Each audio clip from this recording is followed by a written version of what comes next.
Welcome to the stream.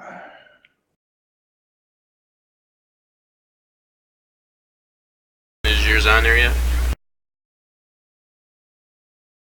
Yep, shows you starting soon. Okay, yours is still showing offline, just making sure.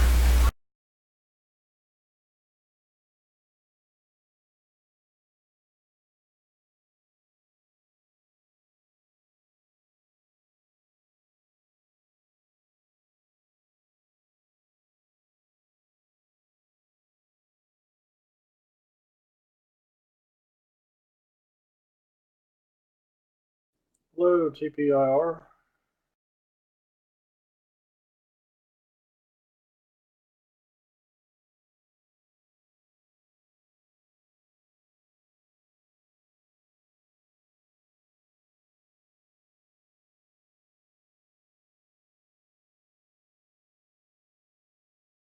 Looks like we're going to be working a little bit on dirt track at Charlotte Motor Speedway.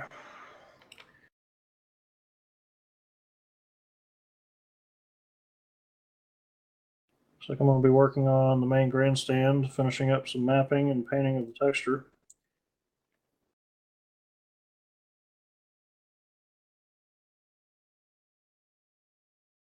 And there's a link for the multi-twitch if you want to watch J-Rock work on some of the texturing in the track itself.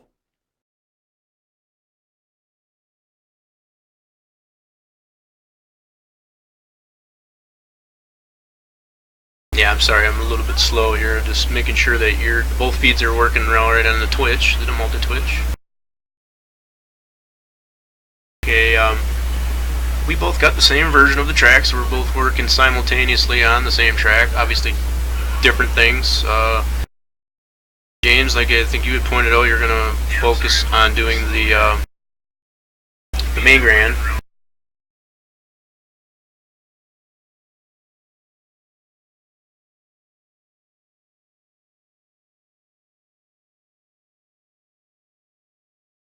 Thank you very much for the follow, Champagne.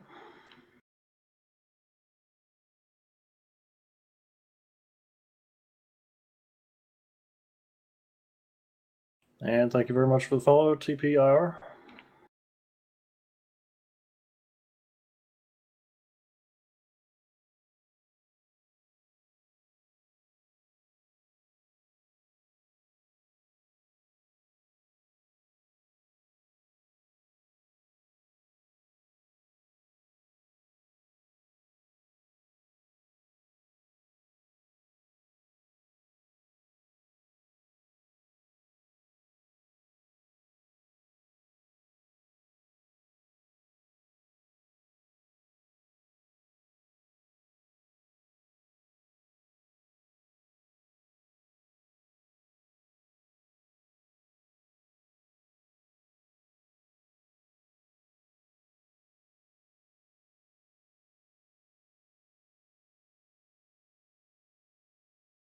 Alright, I'm sorry, James, there. I got a little hung up there. Alright, where are we at here? Top view, sandbox.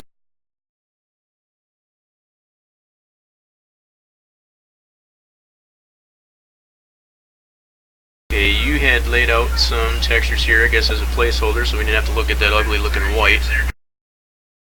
Right, yeah.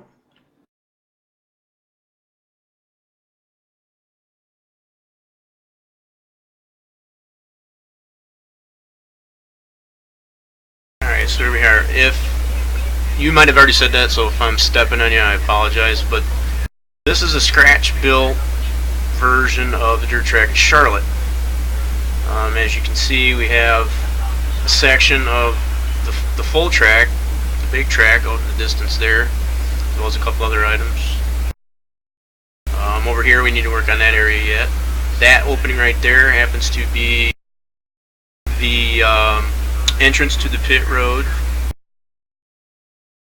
We'll eventually go in this direction, all the way around outside of turns 3 and 4.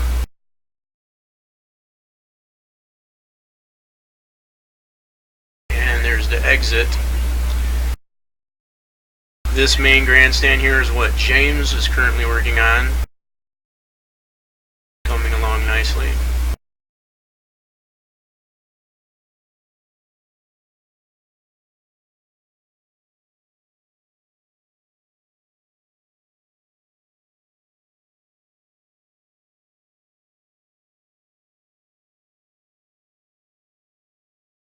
Sounds like TPR has mentioned he's got some echo. Let me just see if I can fix that.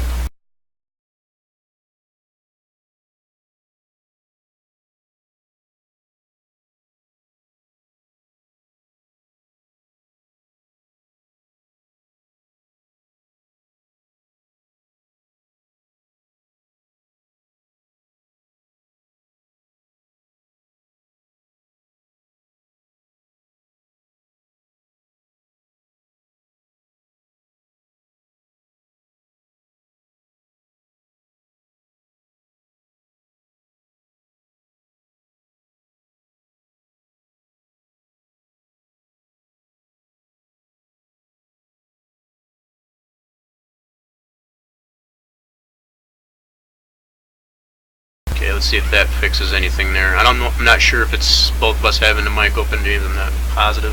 Let's see if that fixes it. All right.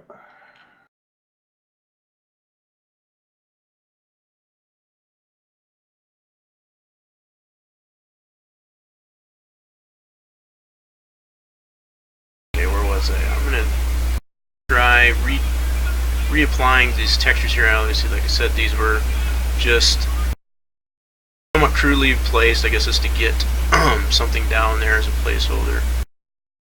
Go into these F sections here and see what we can adjust.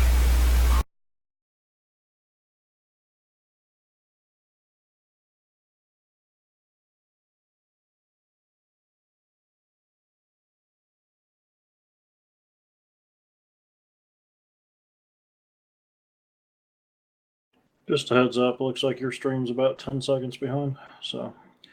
Yeah. I noticed that was when I did the testing, whatever, like that's what it was doing. That awkward long pause, so hopefully it doesn't go too far behind. And forgive us, guys, we're kind of new at this too. This is our first multi-stream, so. Yeah, bear with us on it. We're kind of learning this as we go. This multi-twitches especially is a little bit new.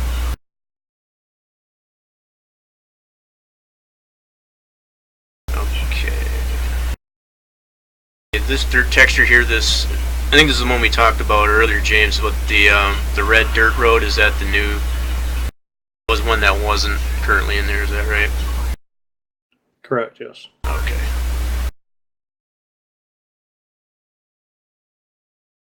I'm going to try and put this other clay. Just for some out there, I'm not sure, that may not know. Right now I'm in that what's considered an F section, and that's basically what this light brown area is right now. I got this on this red dirt road, and these are the properties, I guess, as far as how it appears, I guess, as far as in the track goes. I'm in the base texture. What I'm going to do is I'm going to change this texture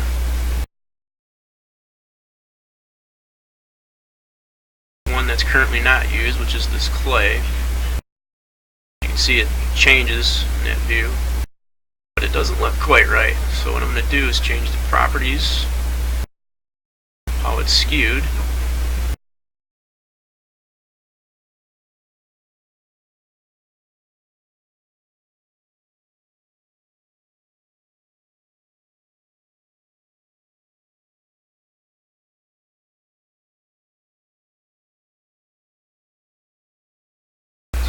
That looks.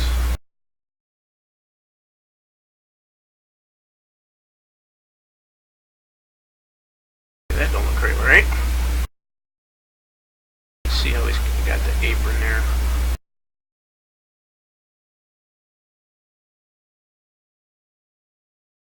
Okay, that's using a clay one. I got you. This is checked.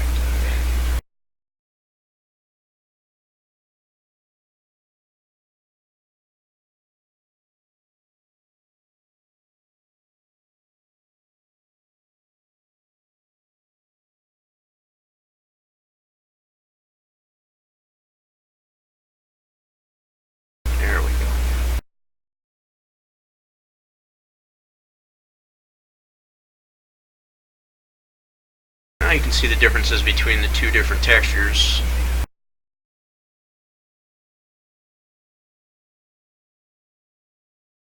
This one on the bottom here is that red dirt. This is the new clay texture that I did. This is a different one. It's got the dark on this edge as opposed to being on this edge.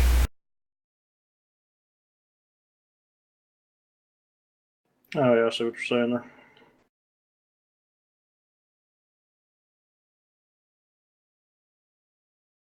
So, I really like the color. I know we talked about this in the earlier feed today.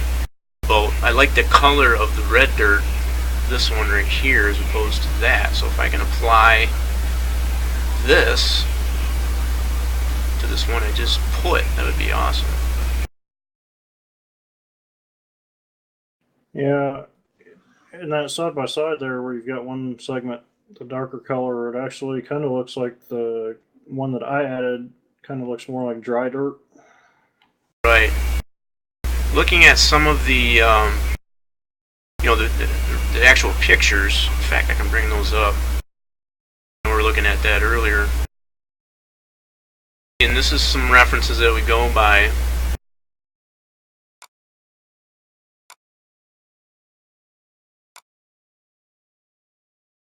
Got some actual pictures of the track. That one might be a little...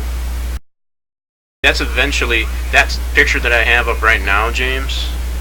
Well, might be a little delayed. This is the one I was talking about earlier as far as the front-on view of that main grandstand. Oh, okay. Can you zoom in on that a little bit? Yeah. Want to look at anything in particular? No, I was just curious if it was exactly the same as the one I've got. You have one of these? Well, that one where the car's coming off turn 4. Right. Yeah, that one I don't think I have. Like I said, I was showing you this. I was telling you about this one earlier. It's got that front-on view of the stands, the logo, and all that good stuff on the press box.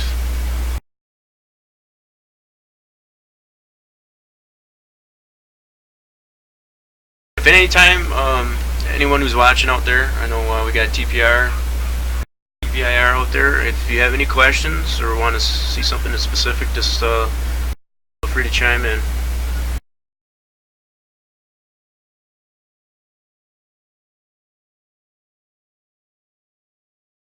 that all you needed to see off that picture, James? Yeah. Okay.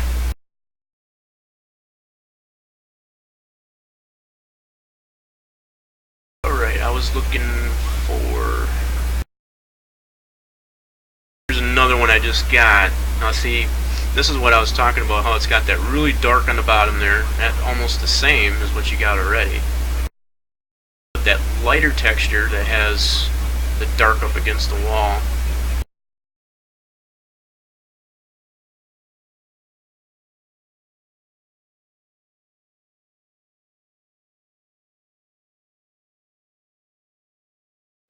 Yeah.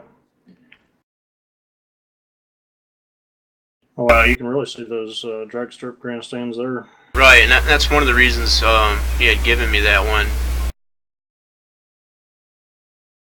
Obviously, we don't have anything out there just yet. That would be this area that I'm pointing at.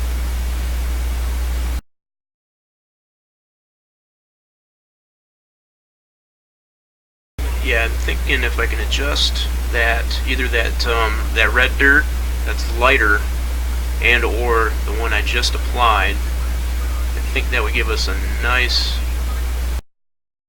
representation of what's actually on the track. Did I show you this other photo here? Which one's that?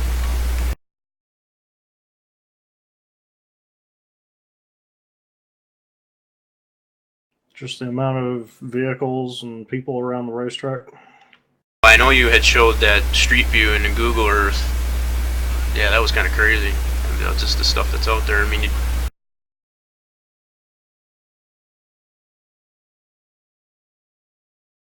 oh yeah, that's another nice... That'd be a nice track shot for track selection screen.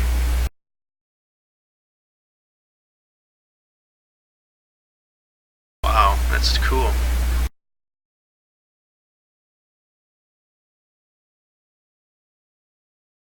Yeah, that's good. I don't think I have one like that. Let me check. Really, it's all from the official website. Right. Well, a lot of these I got these a lot of these from Matt, the one who's commissioned me, I guess, to do this build. Commissioned us at this point. No kidding. I've got this one here. It's kind of from the main grandstands, from the end of the main grandstand. See it in a second. Yeah, there we go.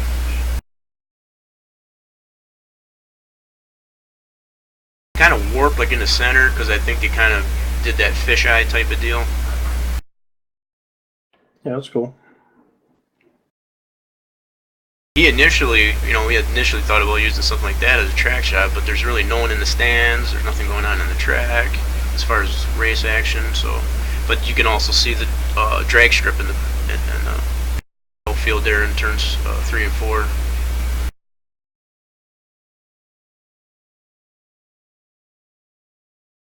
Yeah, we were talking about the trees on the backstretch earlier.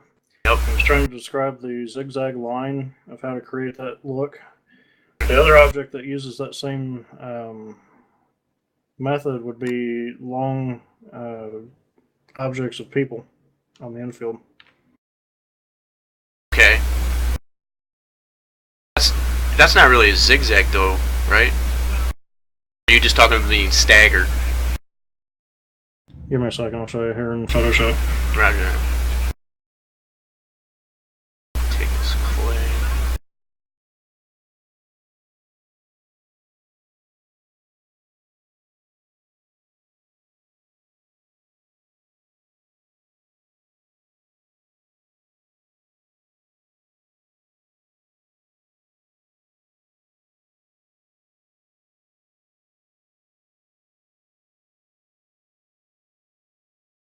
So kind of like that. I mean, that's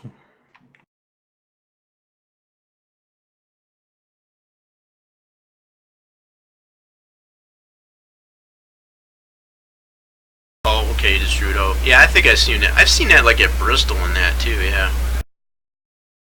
it gives the illusion of people moving behind other objects, but it's a super simple way of getting it done. Oh, gotcha. I've got that texture, that clay there. I'm gonna try editing this here. Limit 2, change it to a bitmap.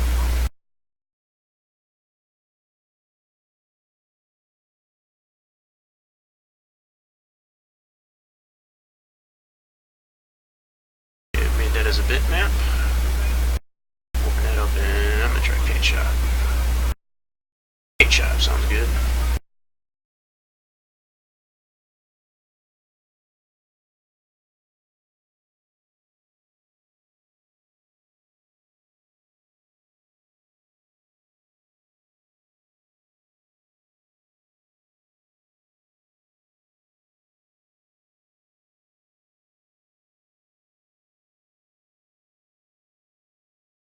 Well, that's one thing I didn't tell you too, James. I ended up renaming the track. That was one of the other things I did. I've done it as DTA underscore Charlotte. Get that out of the way. Okay, yeah. That's eventually what it's going to get named, as opposed to Lowe's. And that explains why I keep calling it Lowe's. Right?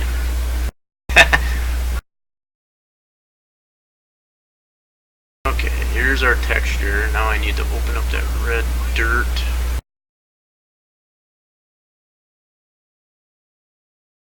Red dirt road.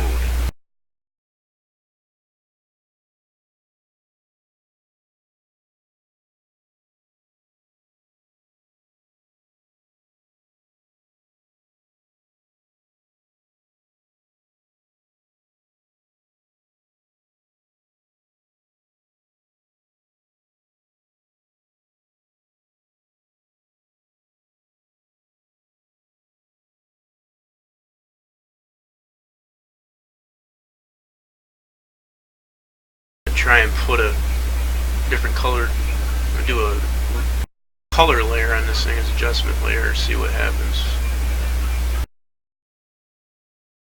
Match that red dirt.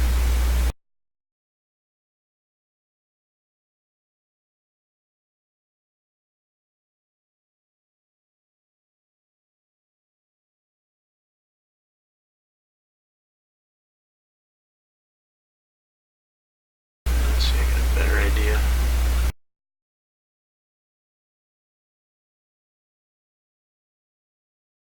So many different colors in this thing.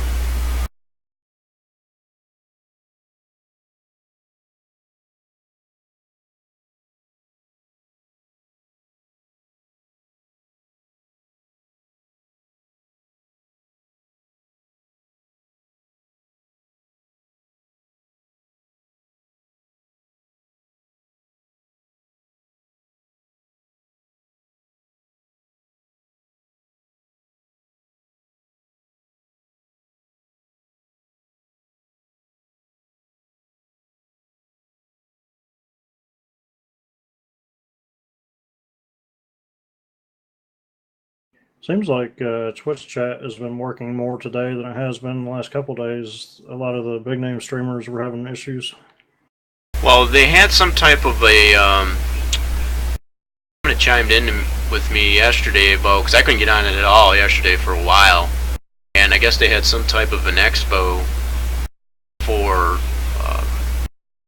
gamers. I guess I can't remember what it was called. Something about Penny Arcade Expo or something. Yeah, one of the PAX East or PAX South or something. I don't remember what it was. But. Right, and I think they were just blowing up the Twitch feeds. I broke it there for a while. I think this is really cool. What's that? Just being able to live stream and interact with people, and I don't know, it's interesting. Yeah. Well, and like we talked about earlier, being able to give some insight, I guess, to people that may or may not know, might have some idea of what to do, but not exactly. You know, we're learning as we go too. As I'm trying to adjust this texture, I guess, to this other texture, for instance, kind of on the fly myself. You know, just we're no different. We're still human, I suppose.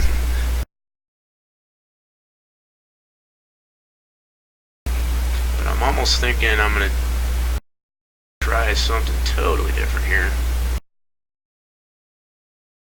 I'm gonna try and add that darkness to the red dirt. Save it as clay. I think that might work.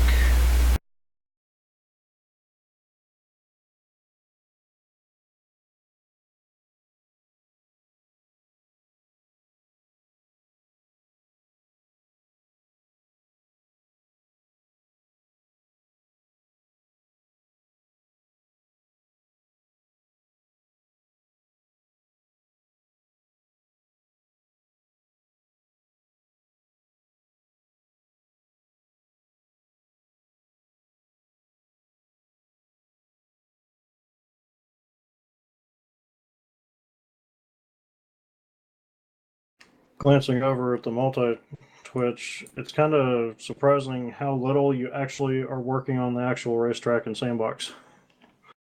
Me? Just in general. Yeah. It seems like small potatoes, yeah.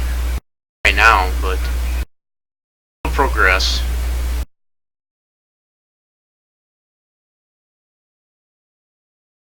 I think it gets ingrained in your subconscious that you don't want to open that program because it's so buggy and you're going to get a headache. Well, not only that, it's wraps your mind around it. It's just, you know, so involved with it. It's like, no, I want to get this done. it's what's the word I'm looking for? It takes you over. It's like you just want to keep going with it. Intoxicating, I think, is the best word. That's probably a good word, yes. Intoxicating. Because you sit there and stare at the pixels and the polygons and the vertices and all that kind of stuff, and then you put it in the track and you're like, wow, that is amazing. What else can I do? Yeah, unfortunately, for me, it's like, well, I made that look so good, now I got to make the rest of it look great. Right. I think that's been our problem of getting some better vehicles. We're doing a safety. We haven't touched on that, obviously, but to get those in there and not have the game crash, I mean, that's quite obvious limitation, I guess, of the sim. It's you can only put so much detail into one particular item.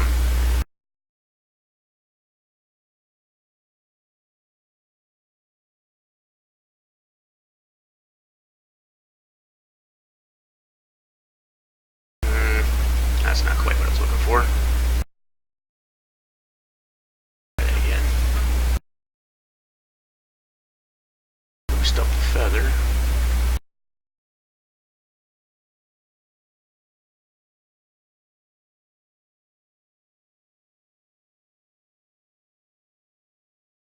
Oh, there we go. What do you think of that, James?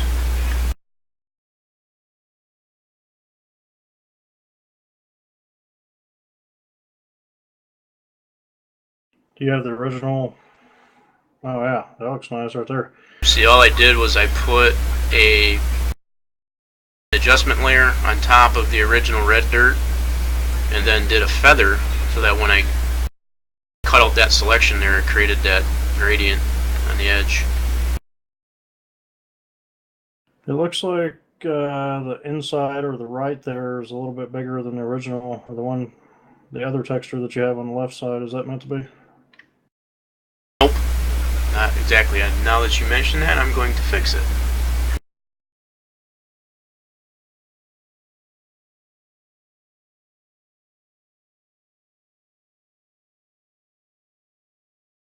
A little better.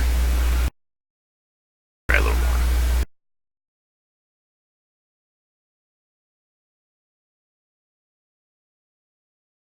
That looks pretty close.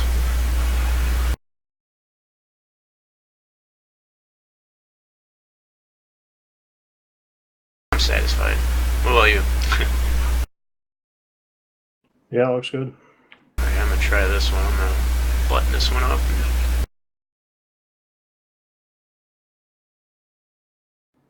TPIR said, did we take classes in high school or college? As far as me, this is all self-taught. I've been working on this stuff since 2001, and it's just been learning every single thing that I've done. I mean, you can see it in all of my projects over the years. They've gotten better and better, each one of them. It must be in your chat. I don't see it in my end, but same goes here. I guess it's all self-taught. I mean, I think it's just been through experiences like we're doing right now, interacting, I guess, through back in the day, I guess it would be like through emails and such. But now with the evolution of having Facebook, these Twitch live feeds, you're able to interact, I guess, a lot more fluidly. You know, it's like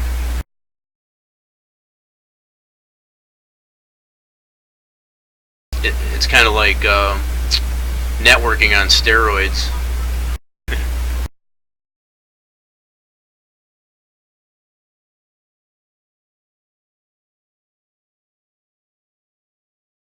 One of the chatters in earlier stream that we did was asking how I got so good in 3ds Max, and I kind of laughed because it's like, well, I'm not really that good. It's if you start watching other people do 3D modeling, I'm a complete noob.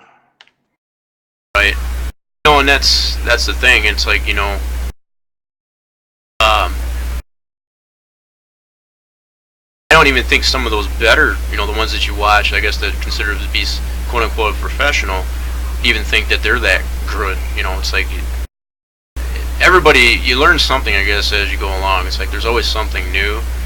It's like a never-ending thing. It's like you just when you think you've learned it all, you really didn't.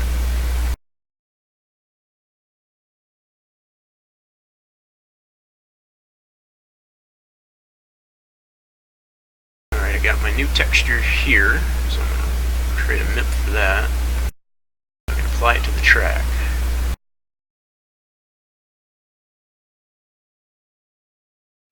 In shock? How do you mean?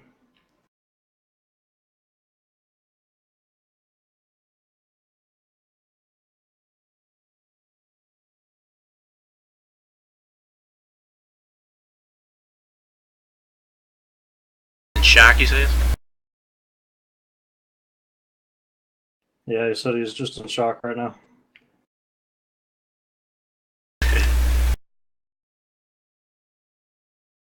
I give them some insight too, as far as like actually how much goes into a lot of these track builds, especially scratch build. A lot of this stuff you do end up having to create it, I guess, to conform, I guess, to the track that you're building.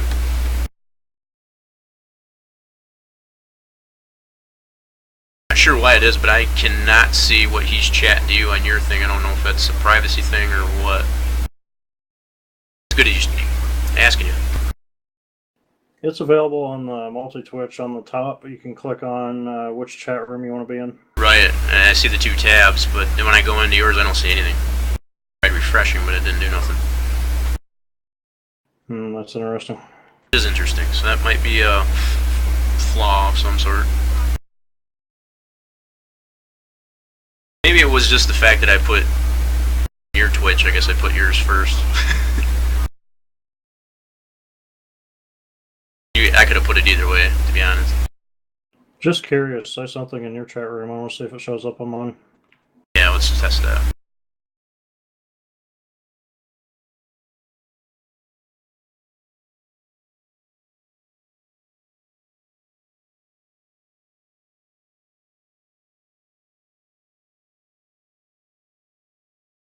Okay.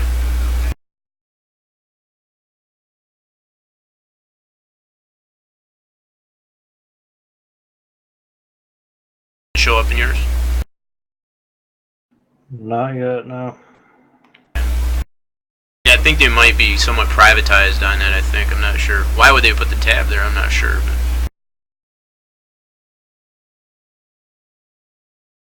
oh. Back to my texture here.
Now it did change the, I don't know if I'm quite satisfied with that. It changed the pixel size, I guess, of the actual sand.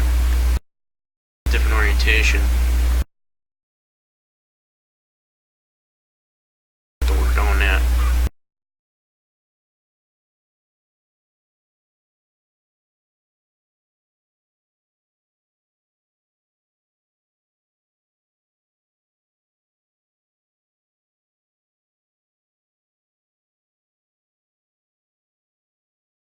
One thing I noticed that the clay texture, whatever, has got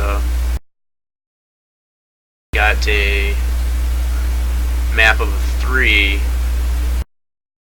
whereas the red dirt has a 1. Okay. Alrighty then. Let's open the wrong one. Play 2. Yeah. Speaking of learning new things, every time you do something, I just noticed that when you're in UV editor, when you select the vertices in the editor, window, it also highlights them in the main perspective window. Oh, really? I wonder. Yeah, I guess I'm always privy, I guess, to do selecting the faces or the vertices in the perspective viewport.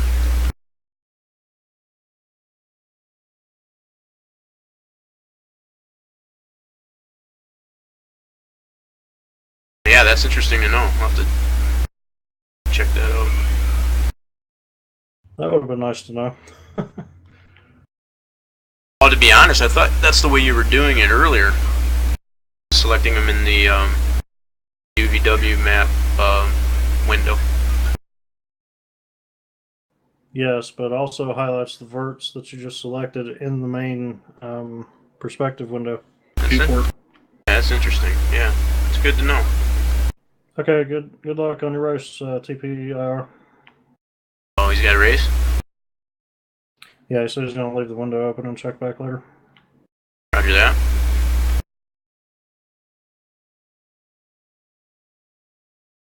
That's weird, I can't see. He did post in my chat, but I can't see anything that he's posting to you. I'm going to try changing this. I know that's going to jack it up, and I think in the... I'll fix it.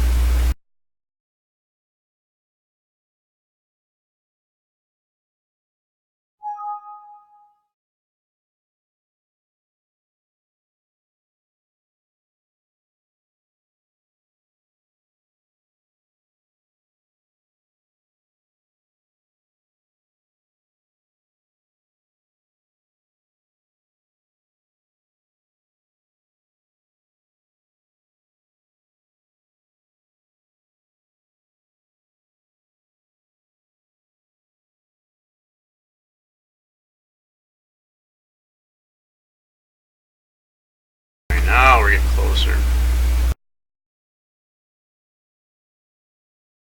Okay, but for some reason...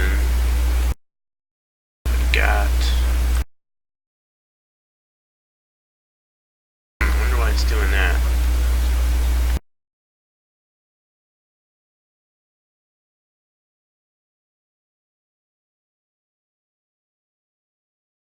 See what that's doing right there? Yeah, looks like it added a border to the edge, to the wrong edge there. Yeah, and it's not even on the texture itself. Open that back up.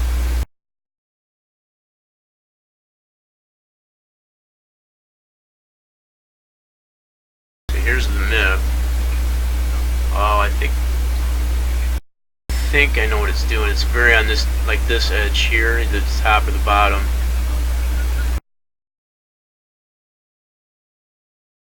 Looks like it's on the top edge here. I can see just a little bit.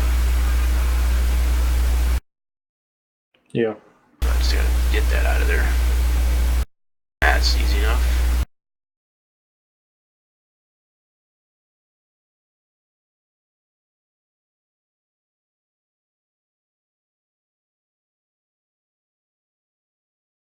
Yeah, let's see it.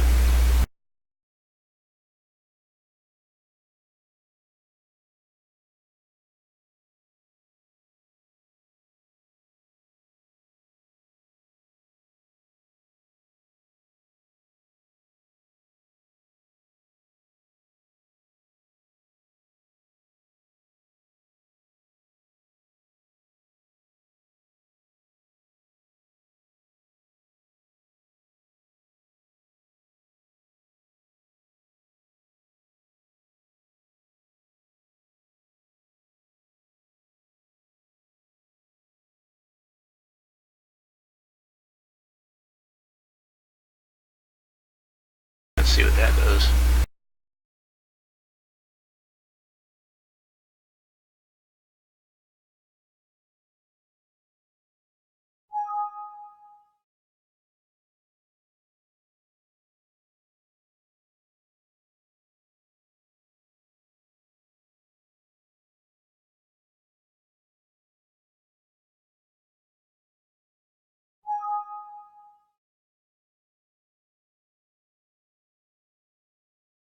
One thing I do like is the reload MIPs or textures. It's saying about it?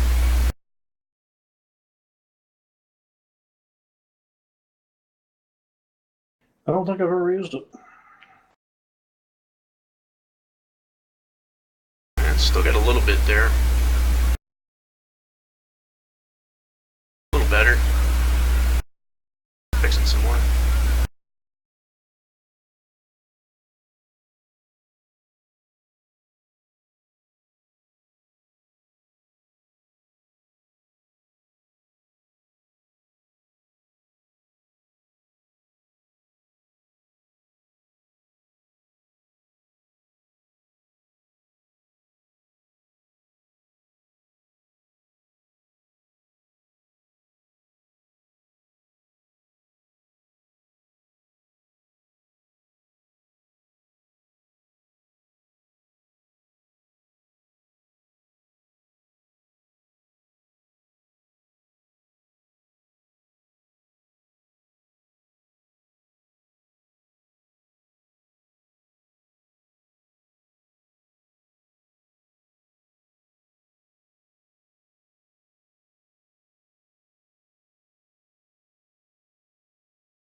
Welcome back, Critical.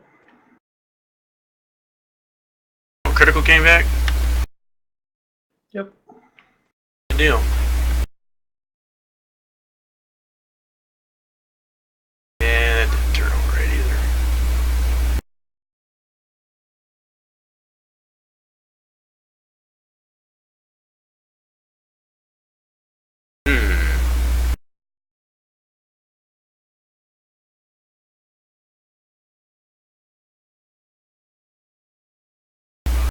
This is kind of annoying. Still not lining up. Yeah, I don't know if you can see in the feed there what it's doing. That's strange. It's just that one top in there I keep editing there, and that's obviously where it is. But I don't know if I'm taking too much out, because I removed the feather. I think that's what it's doing, it's just cutting it right off, so I have to make it look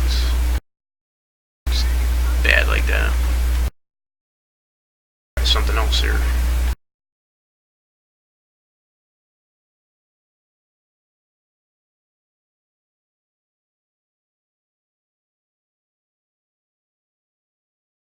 Critical, just so you know, I just heard you chimed in, James, and mentioned, if you're on the multi-twitch, there's two tabs, I guess, for the chat. I guess in order for either one of us to see whatever it is you want to say, you gotta go to that particular tab. If you care to.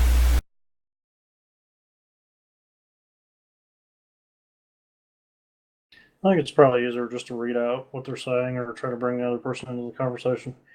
I did link him to that multi-twitch so I can view both if he wants to. Right. That's good.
think it's a big problem, I guess, with having that as the 1 as opposed to a 3. I'm not sure how else to fix Alright, that. Critical, I'll let him know. Sorry about the internet. Yeah. Oh, what happened?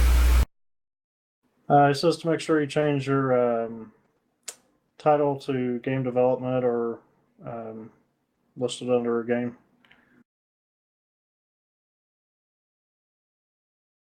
You mean on our end, you mean? Yeah, on your page where it says playing in the sandbox, you need to say playing. I usually put game development, but it shows up in the Twitch feed list. Oh, yeah, I got you now.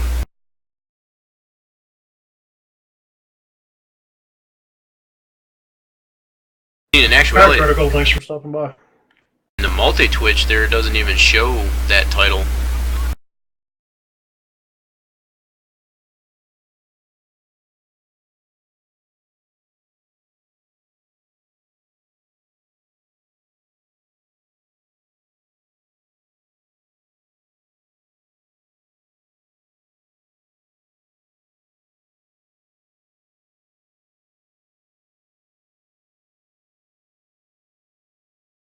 I wasn't sure if he's actually looking at the individual ones or the multi-Twitch, because in the multi-Twitch it doesn't even show that title.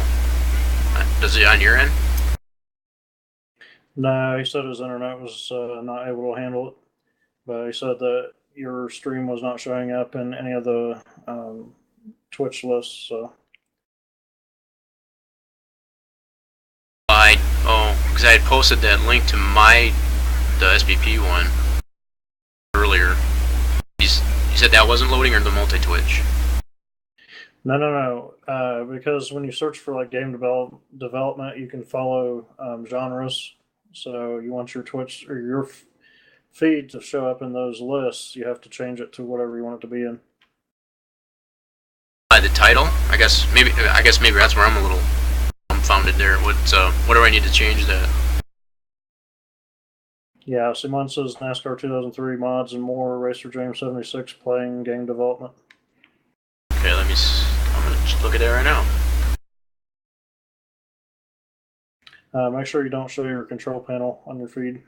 Oh yeah, no, I don't plan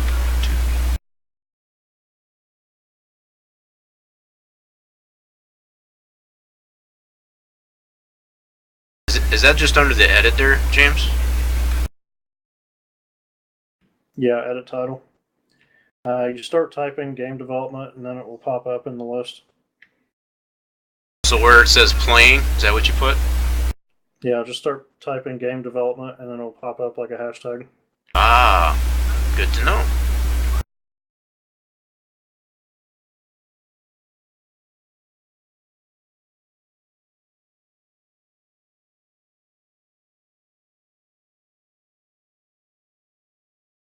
Did you just put yours under game development? Because I see what you're saying as far as how it populates the choices. Yeah, I think it's the most fitting. There's mod categories, but there's nothing for this. So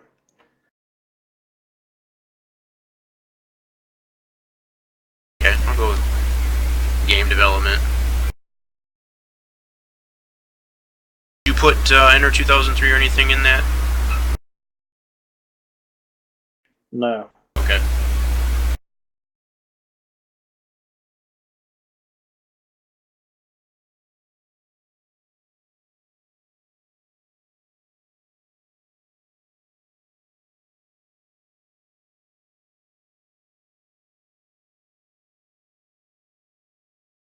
I changed my title. Simple enough.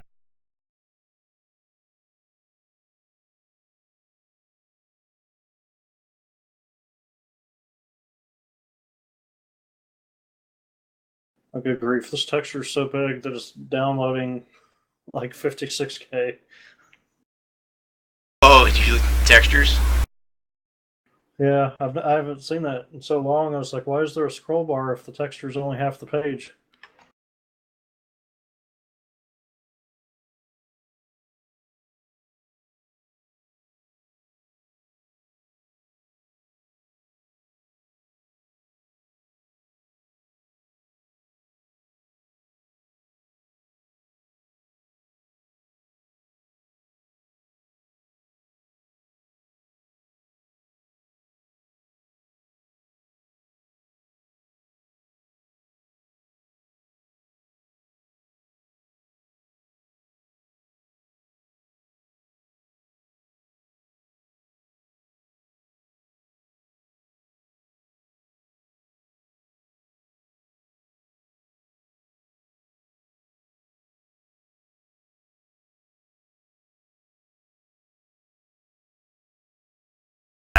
There we go. Change my title. Learn something.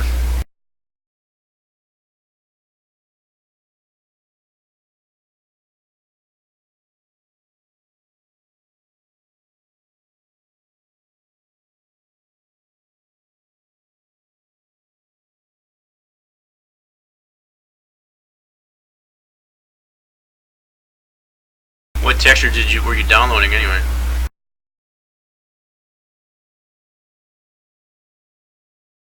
Some corrugated metal siding. Nice.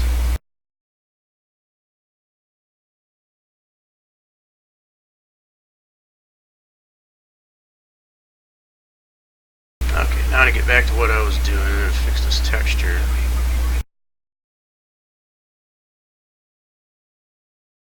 Don't map where I want it.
Plan that a little bit more, but I'm gonna try and apply this all the way through.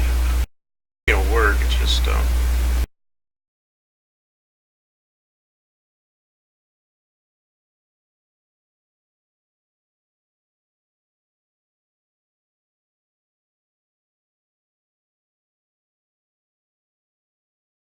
yeah, I can really see some anomalies there. I'll work on it. I'll apply the rest of this and I'll fix the texture. I can see their TPIR on Xerox chat. I can see his chat as well. So You can see mine now? yeah, I just went ahead and opened 2 windows. It's a little less efficient, but Oh, okay.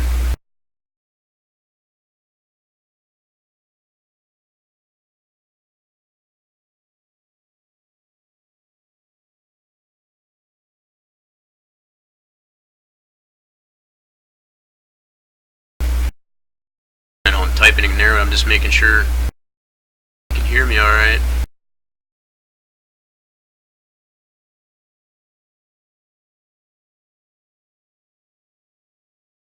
Is the echo in that okay out there?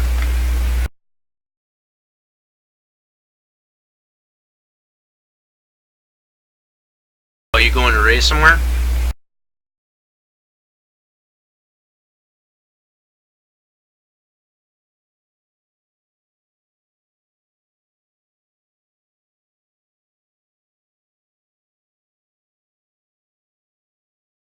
Racing a league somewhere there, IR?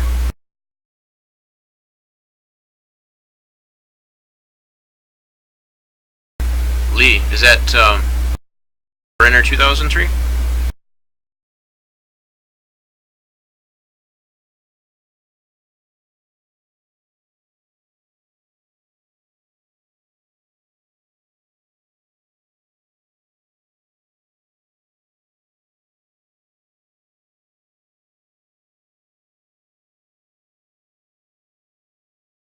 Oh yeah, Smith's Den track. Yeah, that's fine. So it is for Inter 2003. That's all I was asking. Yeah, those short tracks that you got out there, I've I've tried plenty of those myself, like Lanier. It's a nice track. Don't quite sure if I've tried his Lee USA or not. I can't remember. Got a lot of nice tracks though. I don't discount any of those other tracks that are out there. I mean, that's I think that's what's nice when you have a lot of different places to go, I guess, to get tracks in that fashion. There's only so many of us, so somebody's got to do them. It's like you can't put the weight on one single person's shoulders.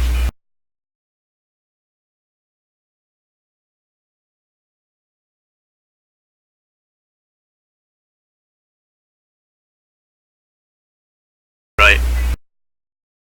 Thank you for that.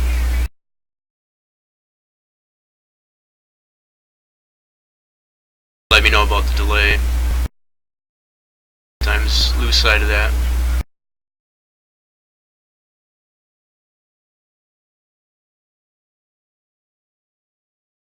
Okay, texture.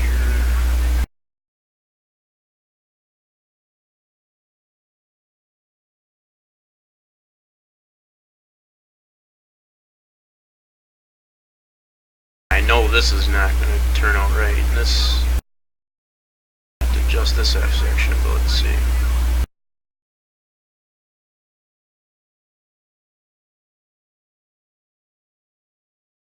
Okay.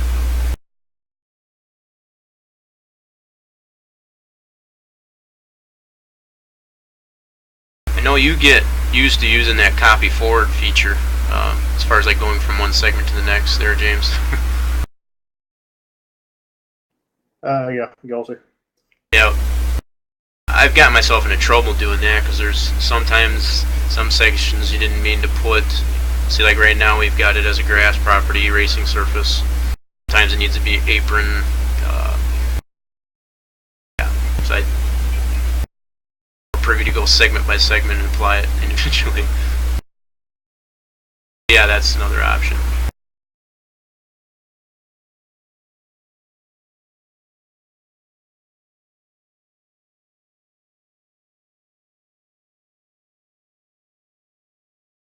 Wow, yeah, that doesn't. I'm really gonna have to just edit that texture a little bit more, but.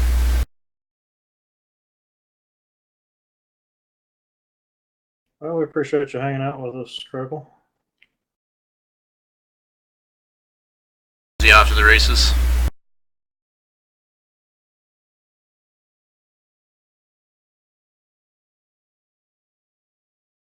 He's going to Lee USA. So he drove 26 miles to school just to find out class was canceled. Wow.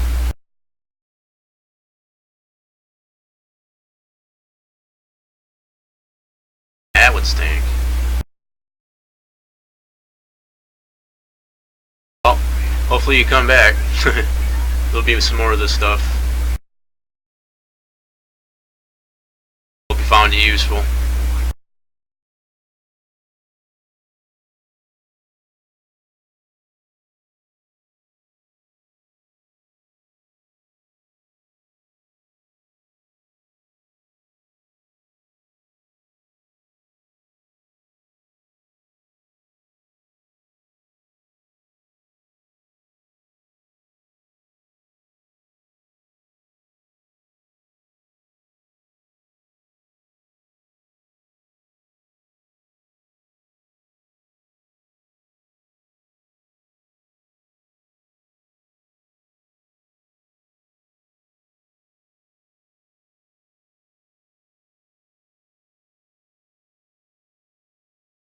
Yeah, it's as I apply this texture, I guess, to the bigger segments, that that little anomaly that's on the edge of that texture becomes more profound.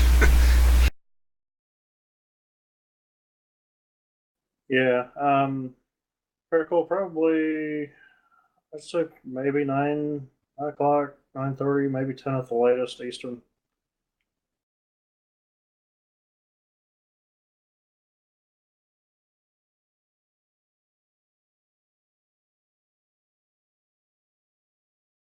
It's almost 8 Eastern now.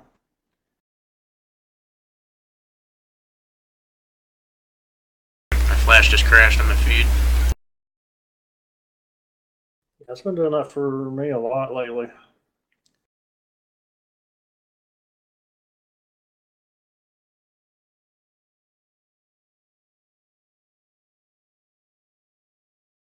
Bad thing is when you go to reload the page after when a car crashes, you lose all the chat. Yep. I believe it's logged in your dashboard. The chat is. Is it? I think so.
Critical. We don't have any schedule right now.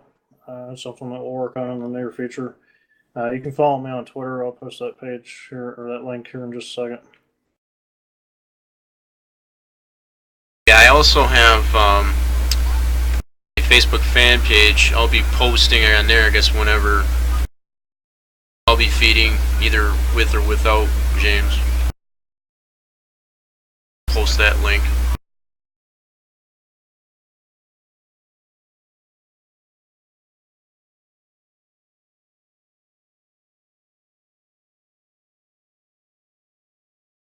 Again, forgive us. We'll get organized eventually. This is a little new. I think it'll work once we get the bugs worked out.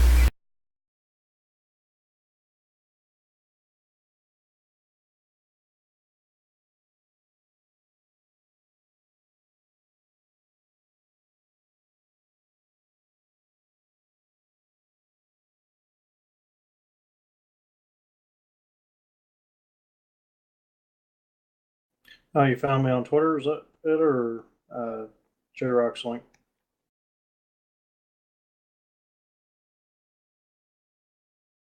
Talking to me, I'm sorry. Sorry, TPIR posted. That's how I found out this was going to happen.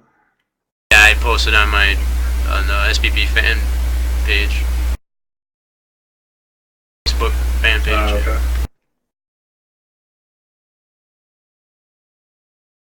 Yeah, I said on Facebook.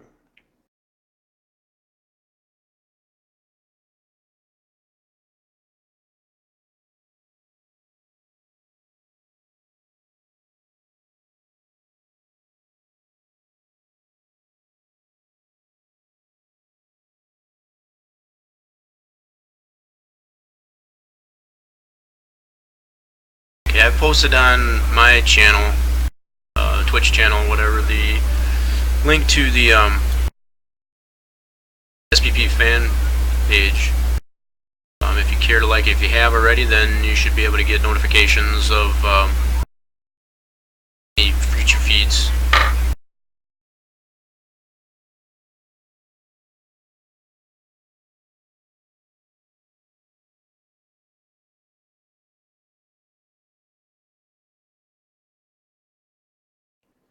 Critical. I'll send that to you in a private message. Did you not get? Did you not see it? He's on mobile. Can't click links or anything on there. Oh, roger that.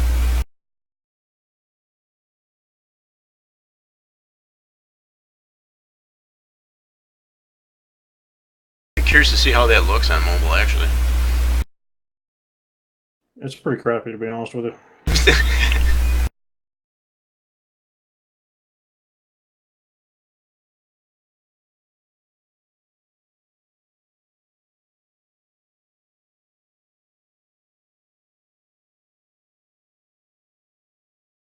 Hello, Spencer.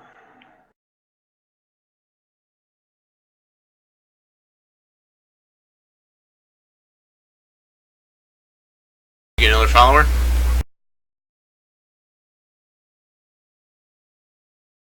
All right, good luck. New member in chat there.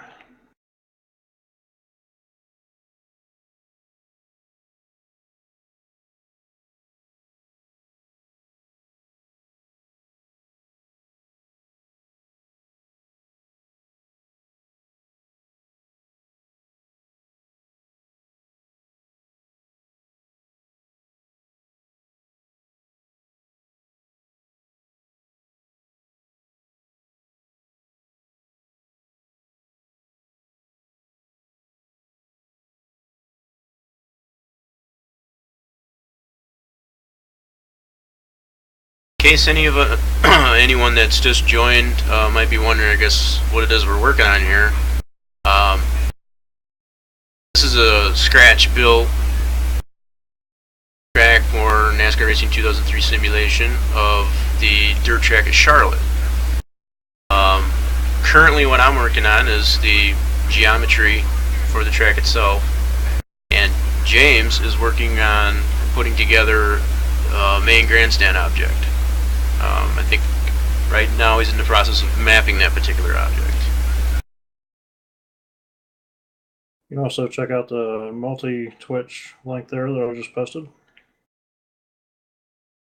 Yeah, you'll be able to see, depending on your resolution of your screen, you either see a side by side or top to bottom. But in any case, you would see both of us working at the same time on the same track.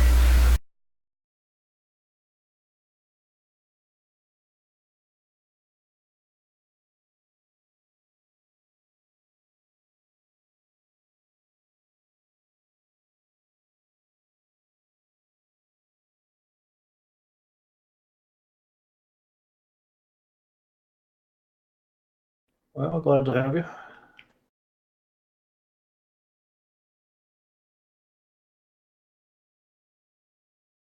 Everybody's chatting on yours, but no one's on. I'm sure it's just the same feature with the Twitch, multi-Twitch. When you said you opened the two separate pages there, James, are you saying just each individual one as opposed to the Twitch or the multi-Twitch? Yeah, it seems like it's more reliable on this end. Okay, that's what I was thinking.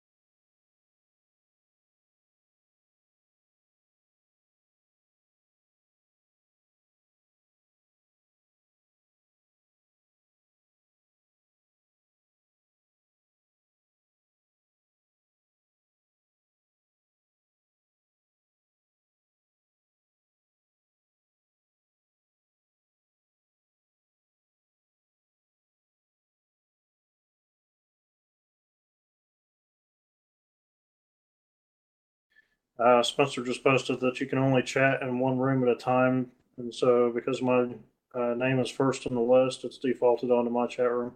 Right, and that's what I figured, but like I was saying before, I can't see what's being posted in your tab. I can see what's posted in mine. I don't know if that's just a fault of that multi-Twitch or not. Yeah, I believe it's a third party. Right. I mean, it's not associated necessarily directly with Twitch. It's some type of code that somebody came up with. It's actually cool. I like it, but it's got some faults. We'll get through it. I believe it's fairly recent too, so they're probably still working on building it. Right.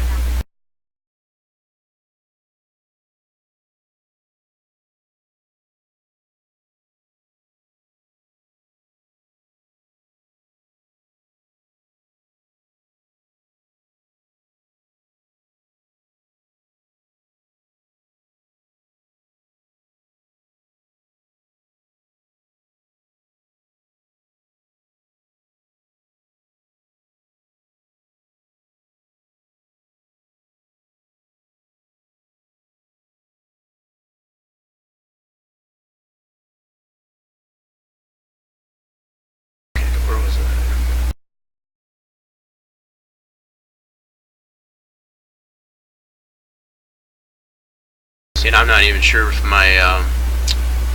I got any new followers. Nothing's showing up on my screen. I'm not sure. So if I have missed anybody, whatever, I apologize for that. And if I will thank you, I guess belatedly, for following us. Spencer says, track and all looks great at the moment, guys. Love your previous work and the work you put into the current ones.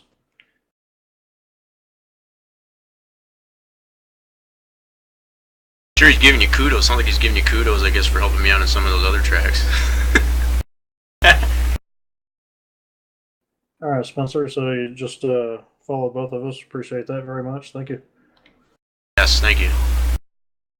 Hope to have some more of these sessions like that, like this, in the near future.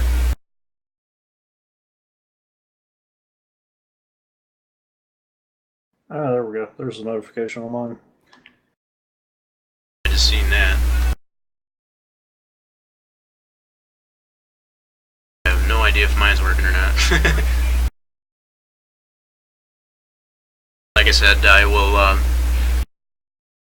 gladly appreciate, I guess, any new followers we can get on these feeds. We would like to, gauge it somehow. I guess if there's interest in this, to have more of this stuff. We're obviously still learning this as we go, as far as the multi-twitch and whatever.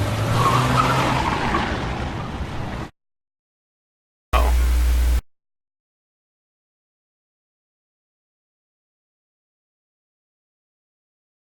Peter's barking at me here. Hold on.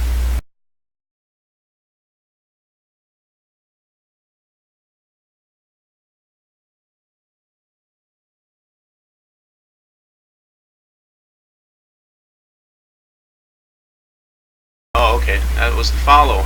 Thank you very much. Forgot I put that sound clip in there. An infinite loop there when you did that. What? Infinite video loop when you did that. Did it really? Yeah. Not bad.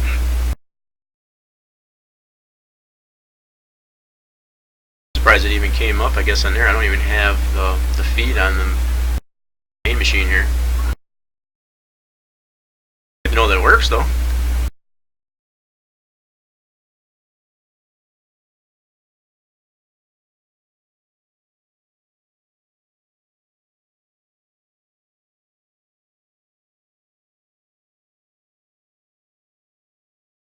Yeah, I gotta fix that texture there. I don't like the way those edges came out. I think it'll look good once I clean that up, though.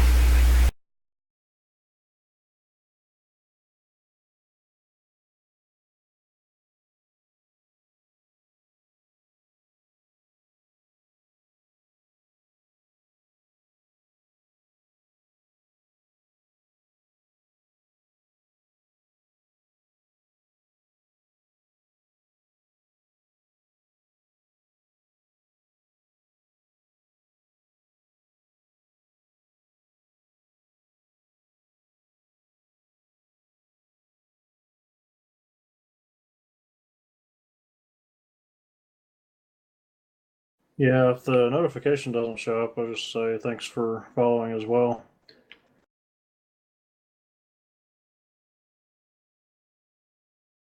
Yeah, that's why I had mentioned if I missed any new followers that have followed the feed. Appreciate that. If I missed the notification or not.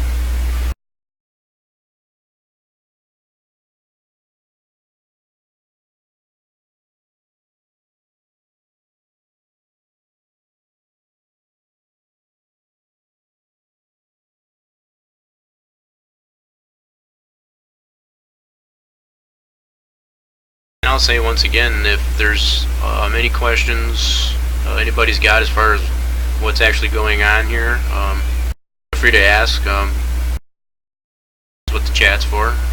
Monitoring those as we're doing this, so.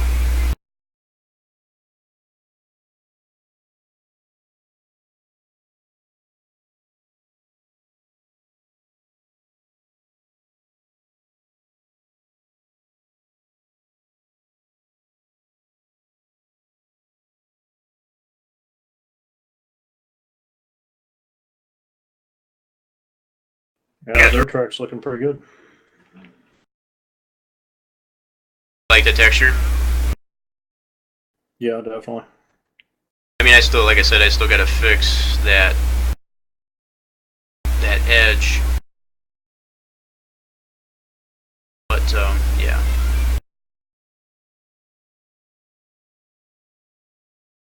I'll probably end up redoing the walls too, because obviously the dirt that's splattered on the walls there is actually darker than what I need. I want to get it to match, I guess, what's against that. So I'll edit that.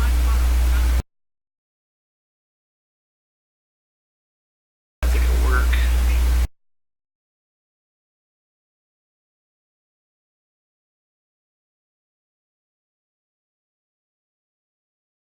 I think of what the name of that.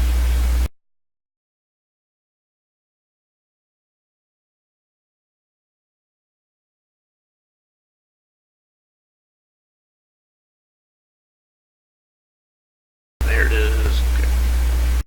I think I have that layered actually.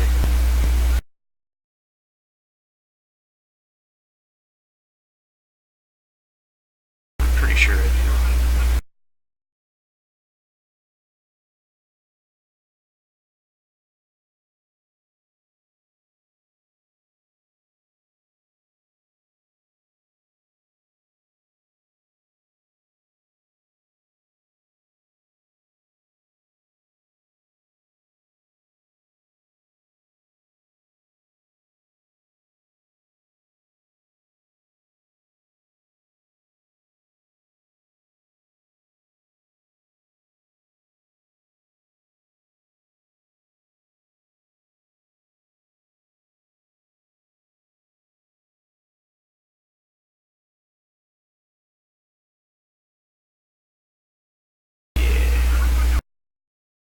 Use my Eldora.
Oh yeah, thank you, Spencer. Says it looks very nice so far.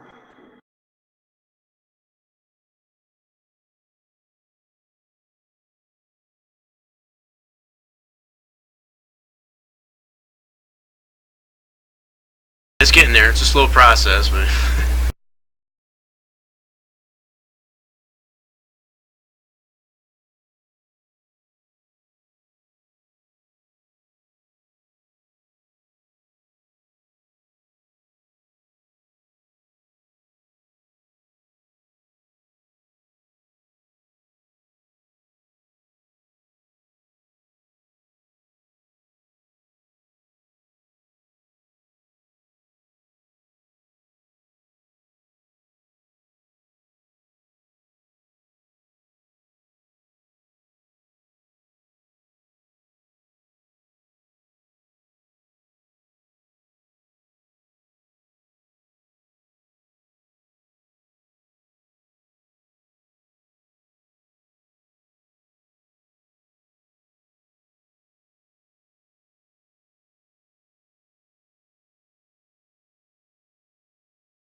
So, what safer barrier track are you working on right now? I know you said you had a little bit done on Phoenix. There's still quite a bit to be done with that one, but yeah, as far as I suppose the more active SPP ones that I have going right now are between Darlington, the 60th anniversary. I want to get that one finished, and Phoenix, obviously. Phoenix right now, if anyone's familiar with what's trying to be accomplished there, is to apply the whole concept of 3D safer foam rather than just the flat texture, I guess, that has been used, I guess, for years in this simulation. But yeah, it's an undertaking. Certainly ambitious. Yeah. I could probably open that up here because I wouldn't say frustrated. I'm just getting a little antsy, I guess, about these textures that I'm coming up with for track.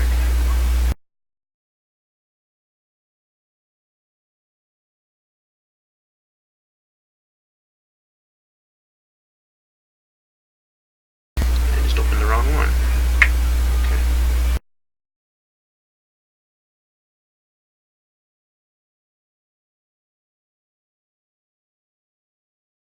I'm editing all kinds of textures here, James.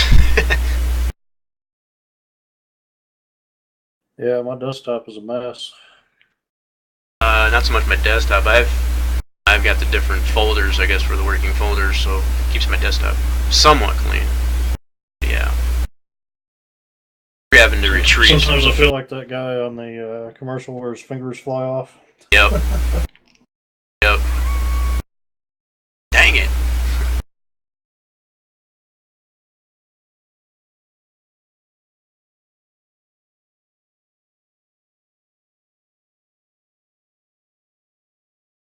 Spencer's asking, what track type, in our opinion, do we think is the hardest to make? My opinion, really no difference as far as making it. Each one has its different quirks as far as AI and stuff like that goes. Obviously, the bigger the track is, the more stuff you have to edit. So, Yeah, I was just gonna say that bigger tracks like the super speedways, those are a lot more involved because it has so much to it as far as track library and such. Short tracks, you know, you can get overstep your bounds. Like with this one, the more picture references that we look at, it's just like, oh wow, you need to get that in there. And it's just, yeah, you can kind of, like I said, overstep your bounds and be like, you got to know when to say when, I suppose. definitely. You know, just kind of weed it out as far as like, you know, what's important, what's not important. Basically, what we're doing in this particular build is looking at the specifics. What would be pertinent, I guess, to having in there. Like, for instance, I think you've shown, I know I've shown earlier about showing what's in the distance as far as the grandstands for the big track, the full track, I guess, in the distance and so on. Yeah, I'll take a look at that here in just a second. The grandstand's coming along nice, though. Yeah, I noticed that I painted the entire sides of the unit or the box there as one texture, and I'm going to have to redo the side or the ends of it because the repeating pattern is slightly different than the front. Oh. It doesn't line up, is what you're saying. Yeah, basically it repeats too much on all the sides, not the others. Alright.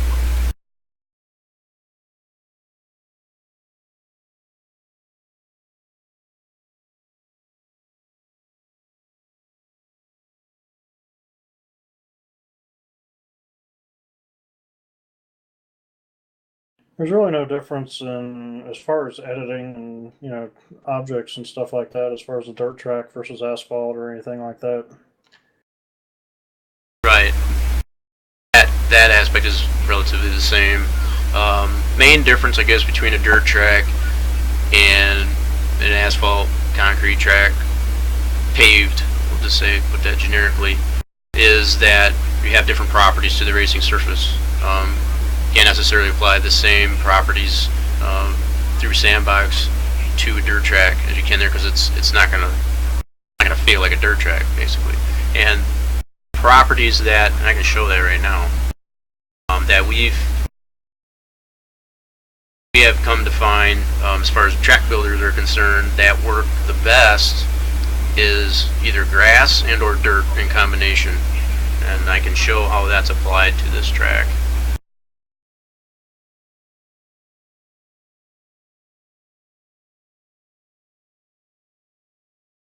Let's see here.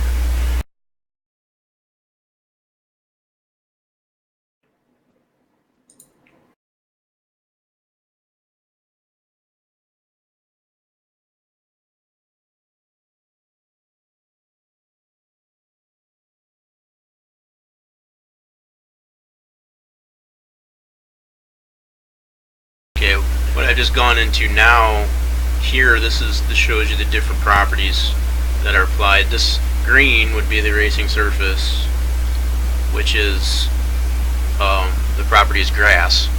There's a different grip level as compared to, say, an asphalt or concrete property. And like I said, that has proven itself, I guess, to be one of the better choices to use as a dirt, to represent a dirt track better than anything. When you apply this, there is a dirt property as well, and that's basically what's in this infield. All this ugly looking yellow or brownish, that's a dirt property, and you can use that. I've seen it used on several different tracks. In my experience, I've come to find that using the grass is better. You can do it in combination with the dirt and the grass, I guess, to get a certain amount of grippiness, I guess, in the tires. You can apply like a dirt into a certain segment of the track to kind of allow it to dig a little bit and get that jump off the turn and so forth.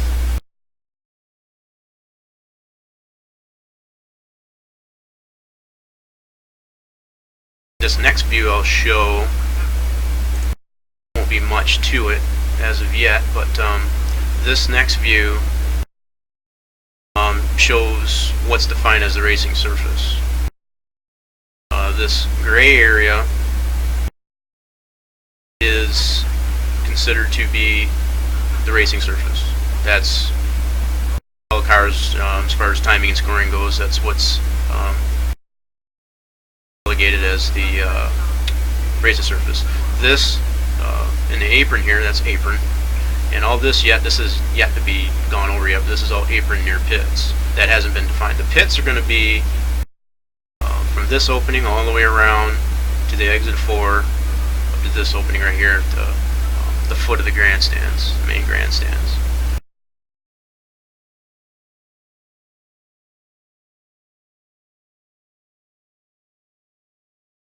Going back into the regular texture view.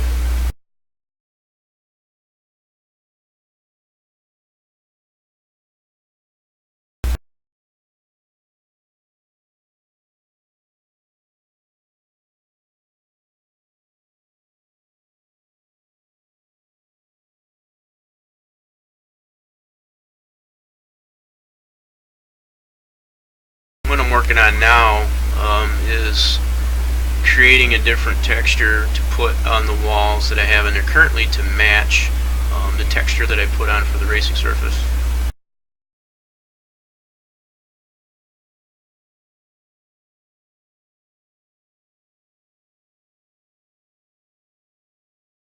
What I'm trying to do is get this texture here that's at the edge of the racing surface, the track texture, to match, I guess, what's on the wall, or vice versa.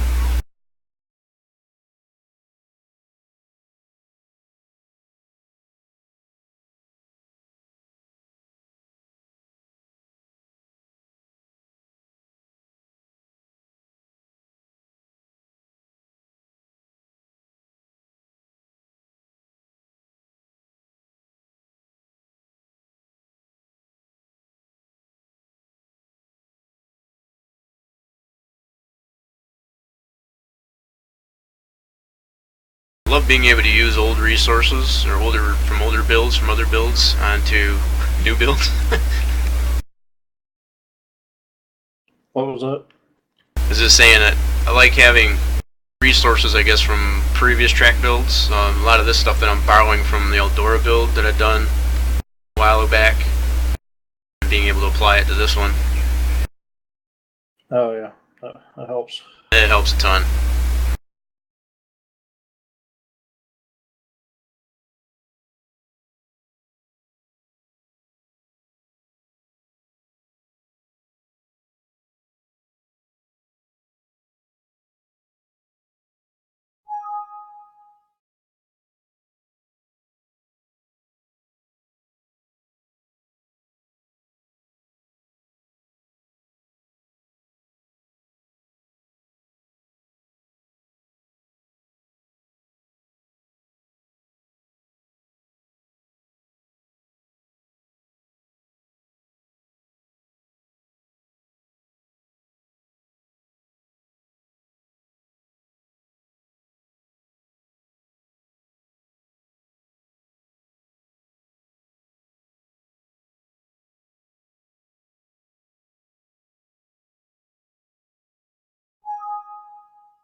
Something I did not do a save yet, so I'm going to do that right now.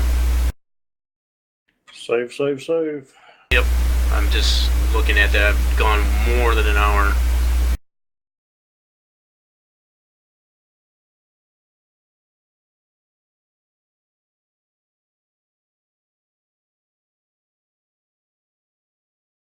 Yeah, Spencer, I've never gotten into painting cars other than my own too much.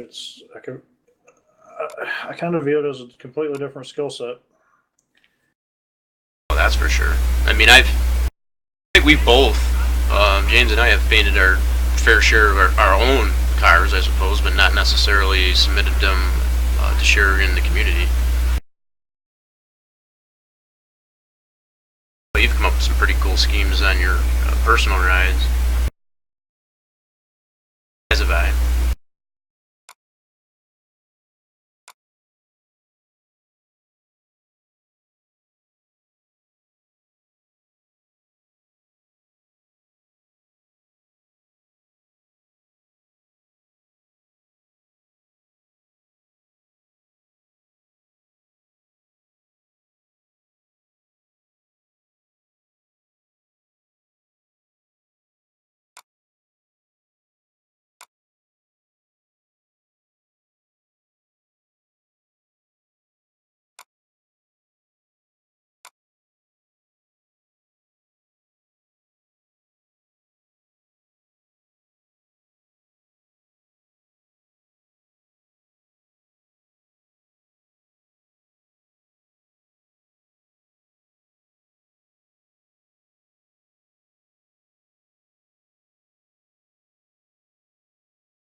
Critical is asking what mod do you prefer racing on dirt?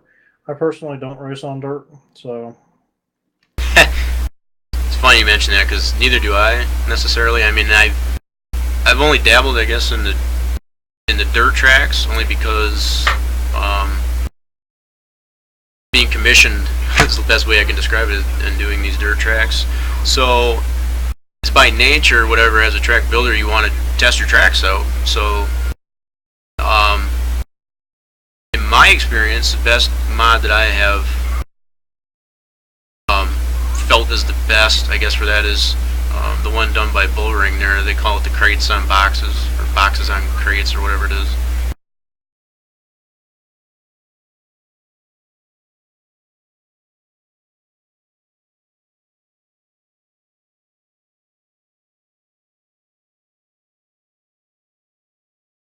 I guess he was asking what physics. Yeah, and I think that mod at its base there, I think, comes in the GNS physic, but I've come to a lot of. I know the cup physic doesn't necessarily. It doesn't fit the dirt racing all that well. I think the two best ones are between the CTS and GNS. Probably the CTS if I had to choose between the two. GNS is not bad, discount that at all, but I think the CTS has produced the best racing on dirt tracks.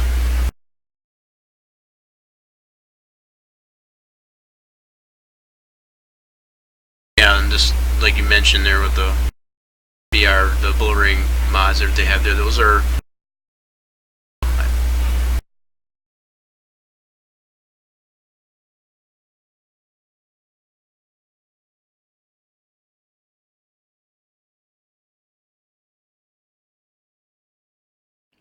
Yeah, I think I've messed around with it on some of my fictional tracks.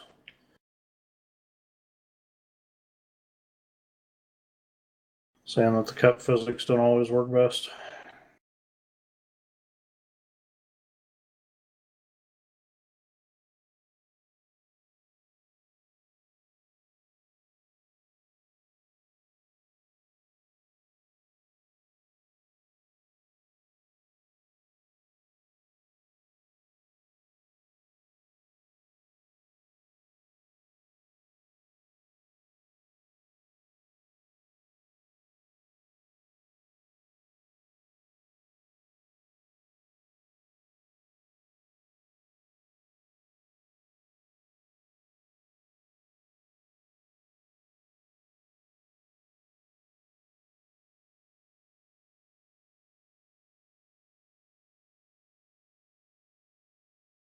Did I lose you? I'm sorry.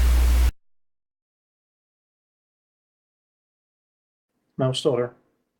I was asking what you thought about that wall texture. Zoom in just a little bit. I can't see.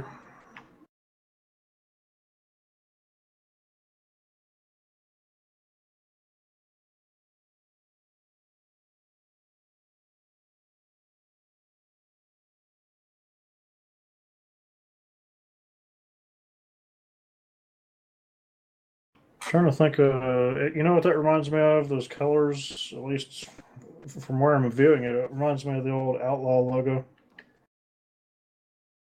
The what? The old Outlaw logo. Which one's that? You mean the World of Outlaws, or which one you refer to? Yeah, 1 second. Well, all I was trying to do is get the wall texture, the dirt on the wall texture, I guess, to match the track texture, so it looks like it's similar. There's the backside.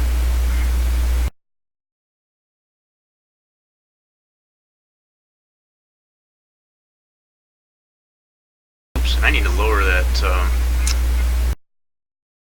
Yeah, the grandstand there for the big track. Yet I just noticed. There right now. Yeah, leave those coordinates up there. I'll copy that on mine. The big track. Yeah, or just send it to me. I'm just lowering the Z is all. Oh, but I'll yeah. Give you a clue.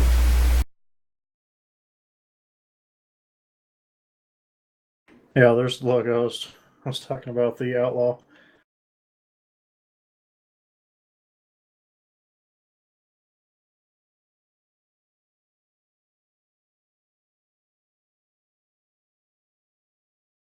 Really? That's what it reminds you? Yeah, just all those oranges and reds next to each other. Oh, okay. That's that fuel additive deal, isn't it? Yeah, I was trying to think. It was on Dale Jr.'s car at one point. That was like back in the day, wasn't it? Yeah, mid 2000s, I think, somewhere.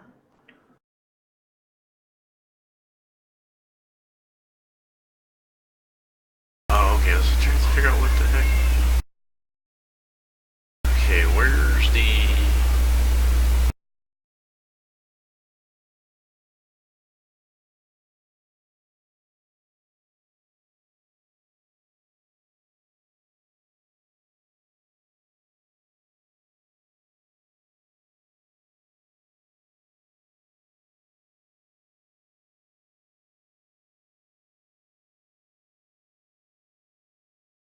Keep forgetting that's you've got that that back for that main that stand. I'm like selecting the original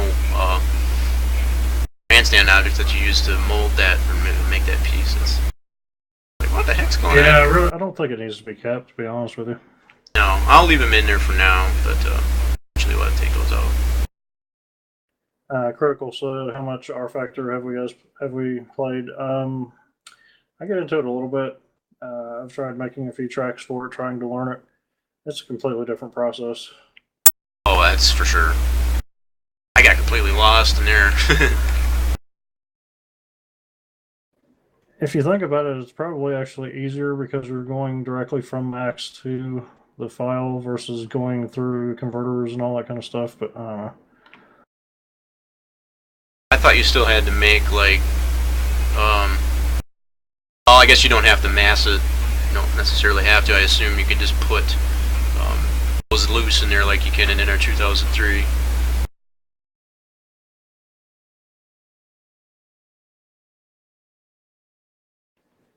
as far as R Factor itself, driving, it doesn't feel right. I don't know why.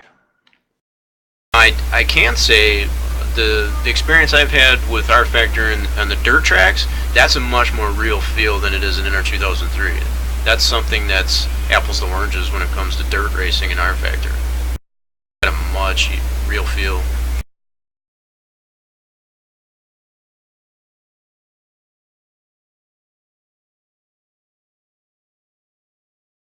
So, what height values did you get?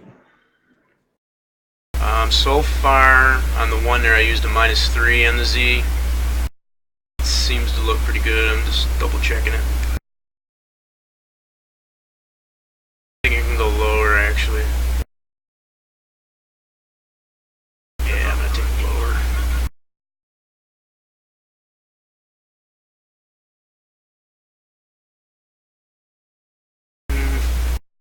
That's 5.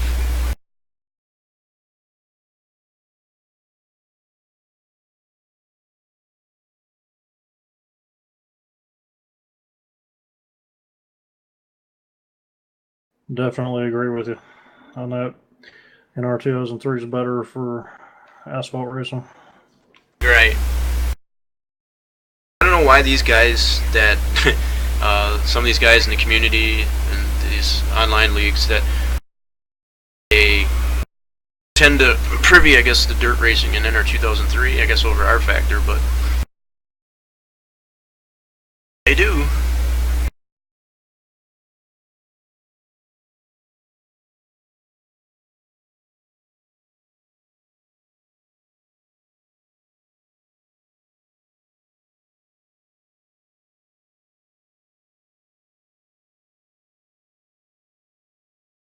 Welcome back to PIR. Done with this race already?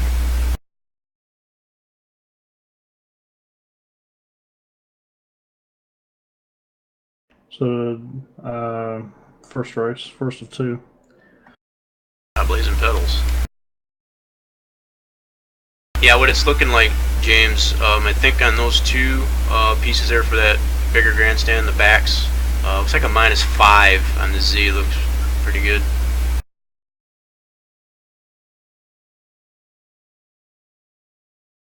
The only thing I Sounds guess, good to me. yeah, I guess the only thing that takes away from it's got that, I don't know how to describe it, on that one end of the, it kind of rides up on the one edge there. It's tapered, so. Yeah, I was following the geometry. I'm going to flatten that out. Oh, okay. As long as, I guess, if you're gonna flatten it out, then I guess I'll just we'll just leave it at the -5, and then we can touch base on that at a later time. Well, that is a trippy track, isn't it? That digital armory. Oh yeah, I have raced on that one with the AI. Yeah, that's crazy. 5 wide in the turns, like whoa. Hold on.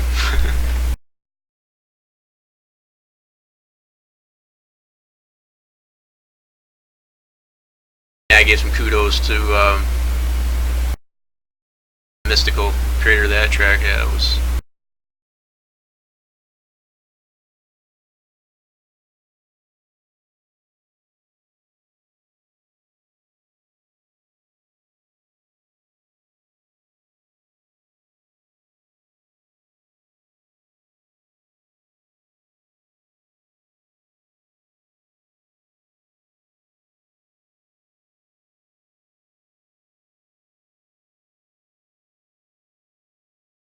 And say welcome to anybody that's just joining us. Yeah. Do a chat check, I guess. Well, might become trending. A chat check. We'll just anybody who's come back with us on the feed. Still working on Dirt Track of Charlotte. This is a scratch build right from the ground up. Myself on the feed for the SPP, playing in the sandbox, working on the geometry, in particular with the track, and James has been working on the main grandstand, getting it mapped, modeled, and such. Show the progress of that. That's pretty spectacular so far.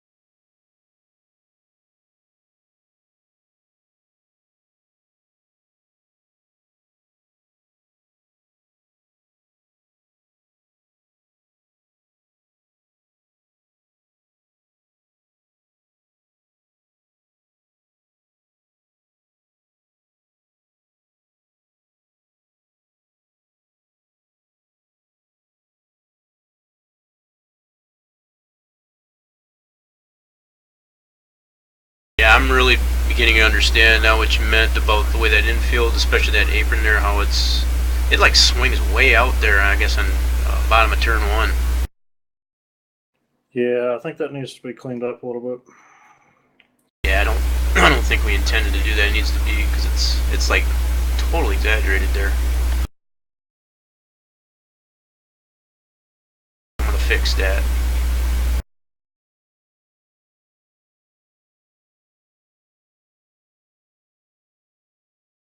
Let's see what we got. Oh, that's interesting.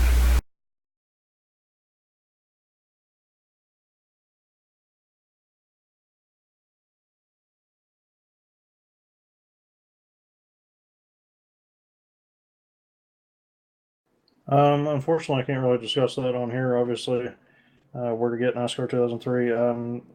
You can find it on eBay. Amazon sometimes still has it as far as purchasing it. Obviously, there's no CD patches, but I can't really discuss that here. Yeah, there are a lot of, I shouldn't say a lot, I know a lot of, myself, a lot of the leagues that are out there, they offer it as a download if you join their league. The guys are pretty useful, I guess, of being able to supply something, because they want more drivers. So, but yeah, that's usually kept within the league circle.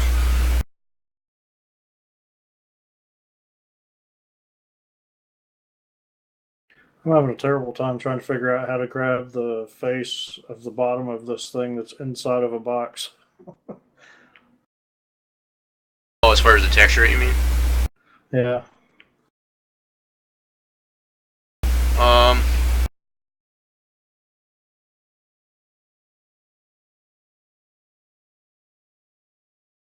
do you have that press box as a separate element? No. Yeah, see, that's what normally I would have it. This would be my approach. I would have that as a separate object, so I can turn off, say, the grandstands, so that you can see underneath it. You could probably, maybe you could still separate it. I mean, you could save it as a separate 3DS.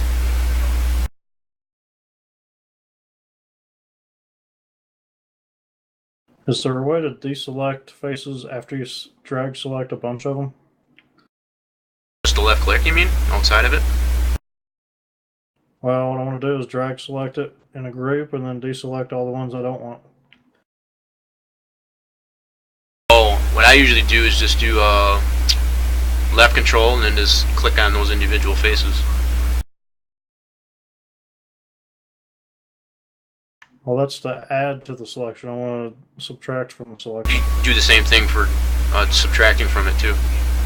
Like if you have faces you want to keep that are already highlighted, just left control and then mouse pointer, left click.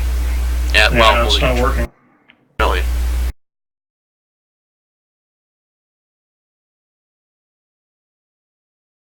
Selection tool. You have a selection. You have a? Can't tell what you got selected there. That's It's under unwrap face. Okay. You want to use a different tool. Selection tool.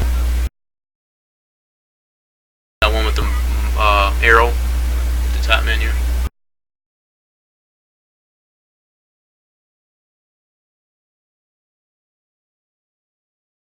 think it's right next to the one you're using right now.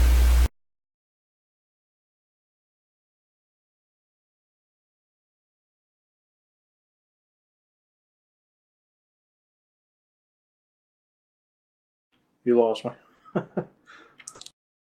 Your selection tool. That's up in the top bar, max. Let me see. That's select by name. Let me open up. Oh shoot! I still got the motor grader open. By the way, yeah, we got into talking about that. There are 1,504 polys in that motor grader. Okay. I still had that open from earlier. But what I was talking about is at the top here for your selection tool. I think you've got a different tool.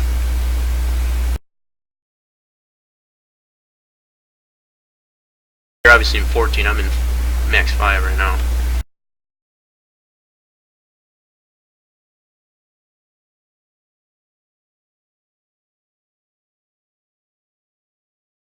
Yeah, that's the same one I've got selected. Okay, well, let me show you an example, I guess, of what I'm saying. Like if you do a drag select, so right now I got that tool highlighted. I've got it on polygon in my rollout. Then I'm going to do a drag select. Okay, I got all 1,504 faces. Now I'm going to do a left control. And then a left click. And then you can deselect.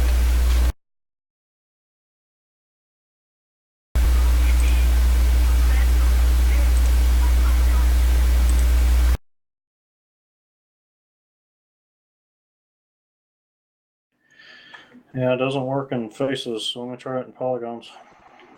Really? Let me try faces. I've done it in both ways. Faces, do a drag select. I got that pointer tool. Got them all selected. Yeah, it doesn't work in polygons either. I wonder if that's just a deal with 13. 5 I can do that, no problem.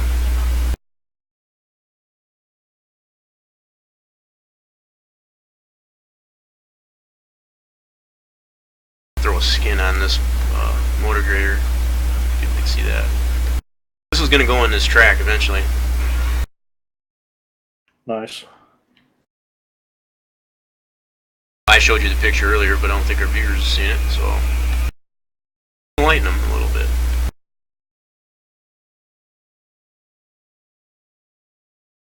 Well, I'll just delete a polygon, map it, and then put the polygon back. Yeah, that's crazy. I don't know why you can't deselect it.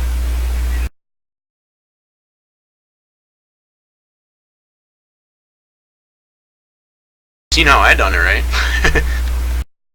Yeah. Crazy, you can't do that. Okay, where am I at?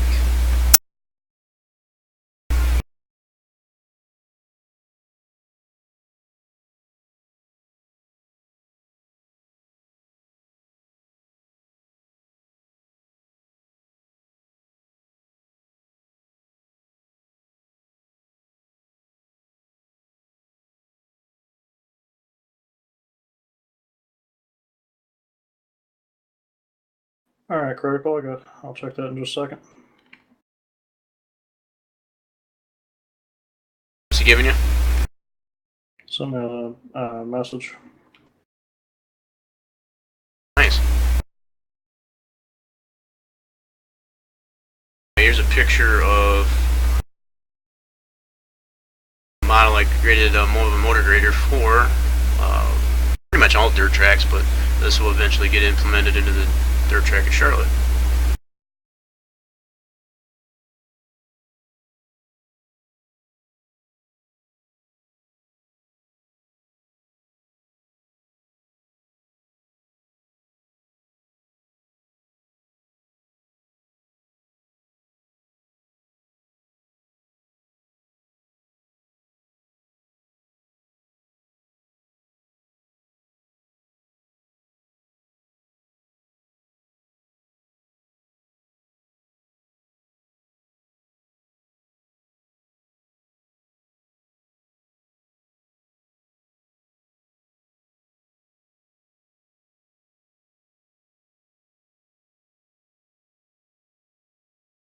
There's a render of it.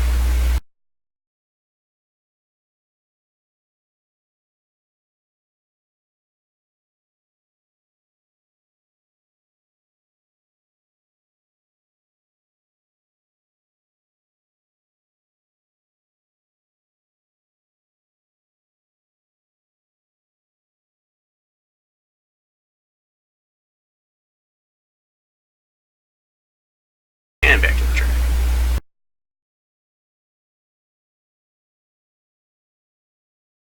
Oh yeah, I was fixing the apron, that's right.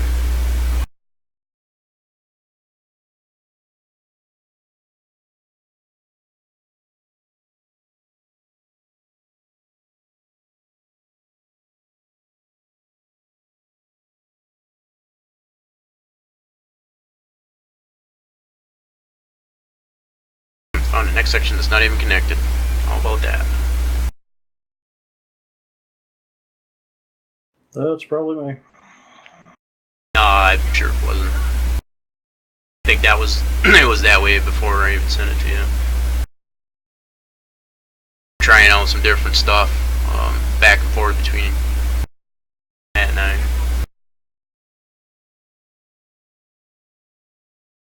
I was wondering why it had a left-right property to it as opposed to mode absolute.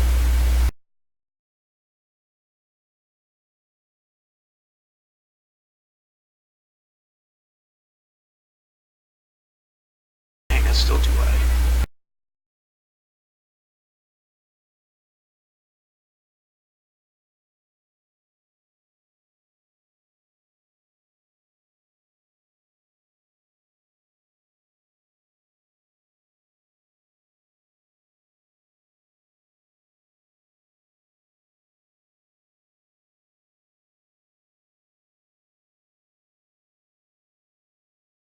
That's a little better. Alright, going a little bit more.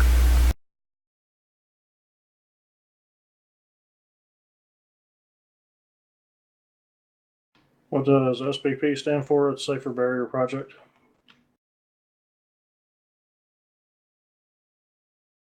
Yeah, see, he's asked me on that too. Chat.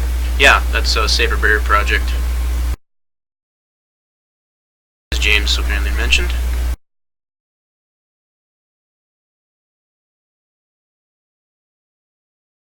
The funny thing is, like we were talking about earlier, as far as that's what the intent of Safer Barrier Project was back in '04, was to simply add the Safer Barrier, because that's about the same time that Safer Barrier was being implemented on all the different NASCAR tracks. So the intent initially for the project was to add the Safer Barrier to the default PAPI tracks, and since then it's become just out of control, to say the least.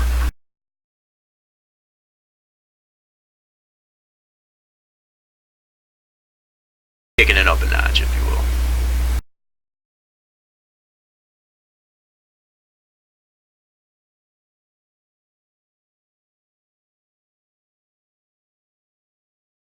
Hopefully that answers your question.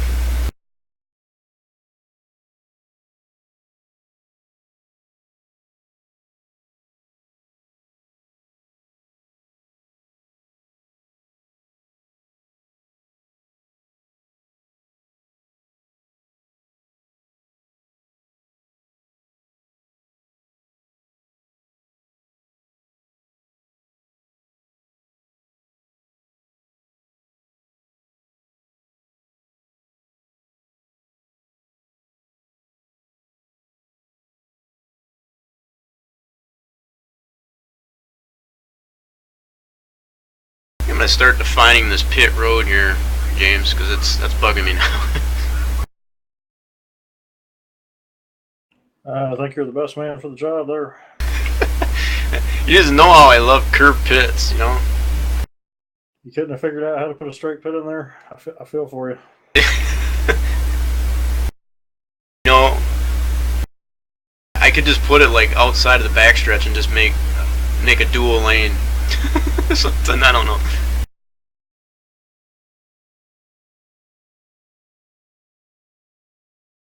I absolutely despise doing curved pits.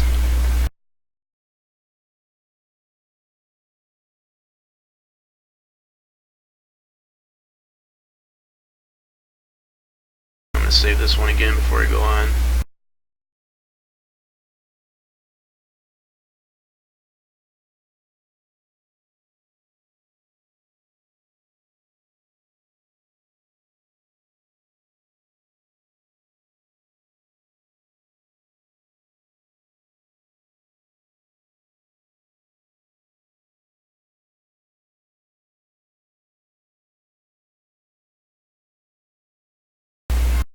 In this version here, we had mentioned you'd move that that outermost X section way out there, I guess. Is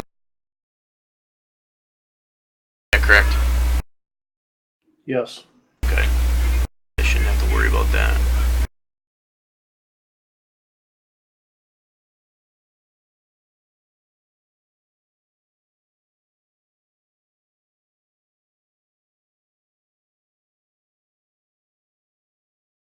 Just in case anybody is wondering why there's pink all over that grandstand, that's the transparent color. I'm pretty sure everybody knows that. That's in the community, but just in case you don't. Alright. It's obviously outside of the game and or sandbox itself. Once it gets into the sandbox, enter the game, that's that actual transparent. I think the proper term for that is not pink, it's magenta. It looks pink to me.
I completely missed that Spencer was leaving about 15 minutes ago. Completely missed that. Oh. Daggum. He said he'd be back though, looks like.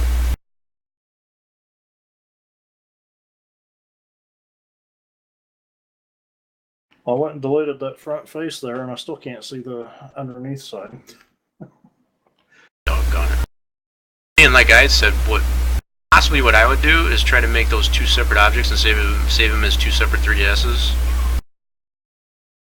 That way you can load one and then merge it once you get it textured.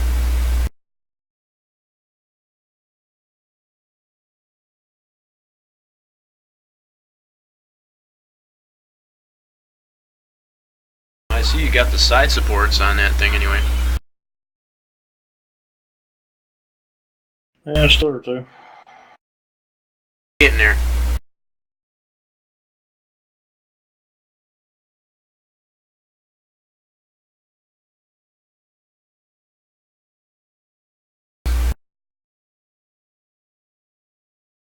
want to leave enough room in this pit road area, I guess, to put the motor grader and all that stuff too, not simply just for cars pitting and whatnot.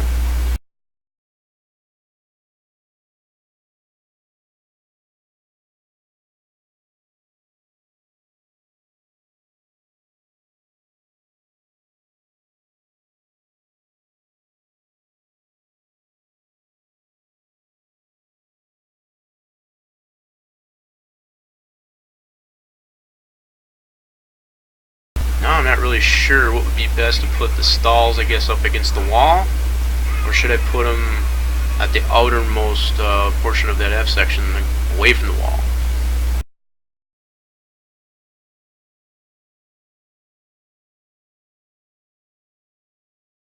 What was that? I was just trying to think of how to orient these pit stall locations, because if I do it one way, I'd have to have right-sided war wagons, and the other one would just be the traditional left-handed ones. If I do the left-handed ones, that would be more or less semi up against the outside retaining wall.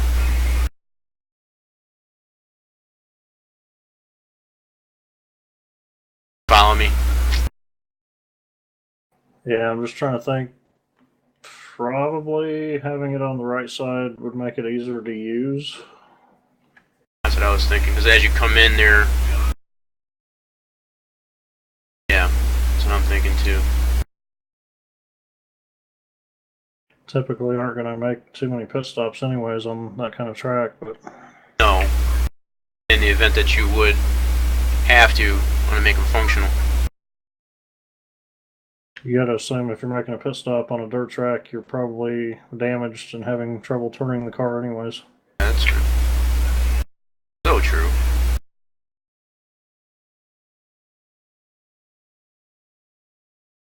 And again, if in case anybody may or may not know, this view that I'm in right now in Sandbox, it tells me what area that I'm in. This dark blue here, I'm defining as pit road. So then, when you cross that line, you're on pit road. You're not being scored as on the race surface. It's important. This bright yellow, I guess, next to the blue, defines it as apron near pits. That's basically your cue for your spotter to say, yep, you're on pit road, speed limits, whatever. I believe on this one will probably be something 30, 35. Welcome back, Spencer. Sorry we missed you there earlier. I came back. Good deal.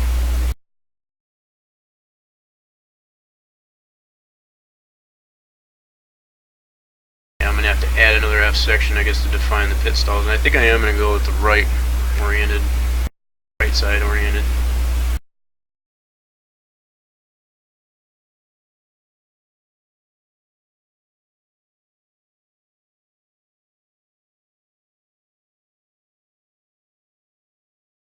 I don't think I want a wall there.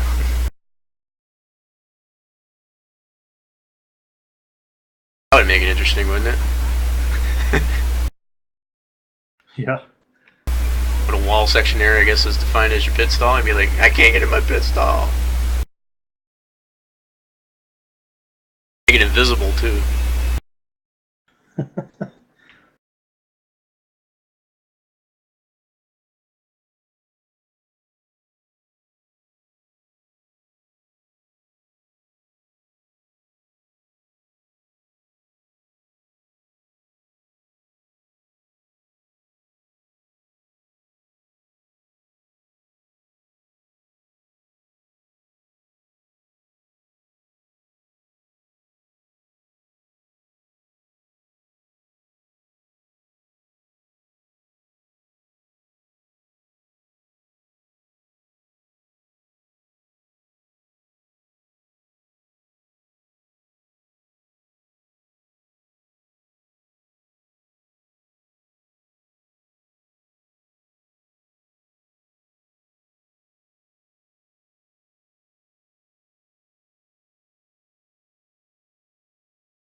I cannot figure out how to get to the bottom face of this box. It's driving me crazy.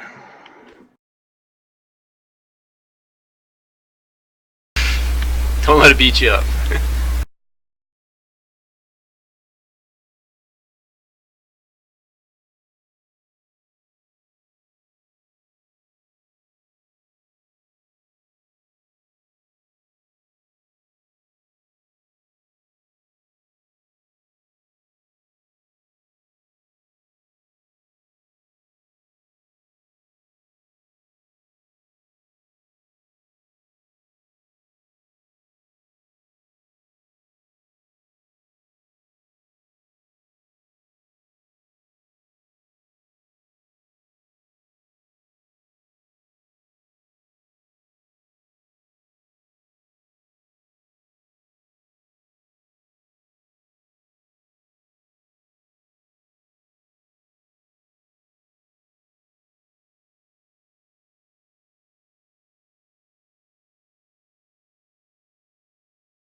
Okay, I think that's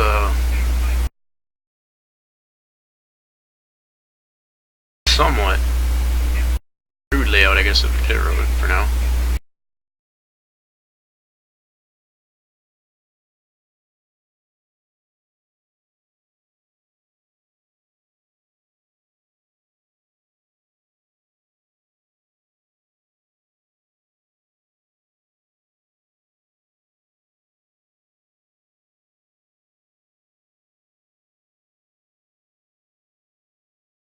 Sure, maybe I'd probably ask how many of the viewers out there actually watch the multi-Twitch as opposed to the individual feeds. Or is it a combination of both?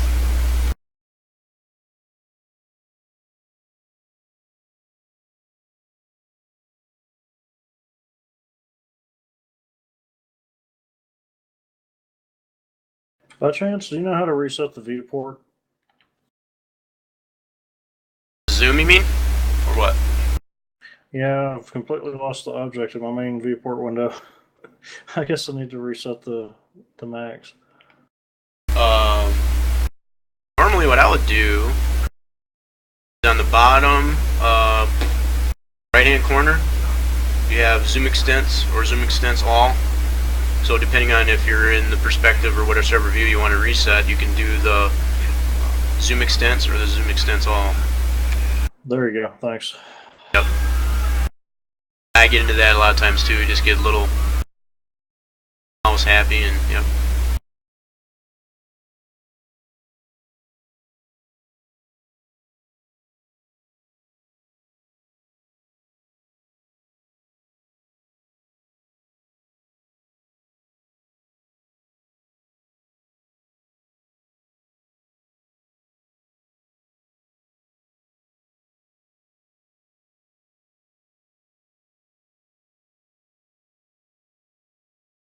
So I just gotta put a dirt texture on that part.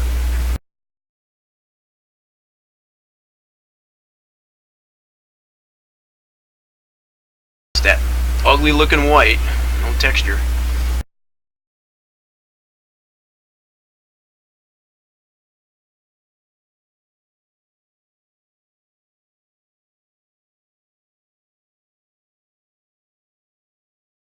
Ha, got it.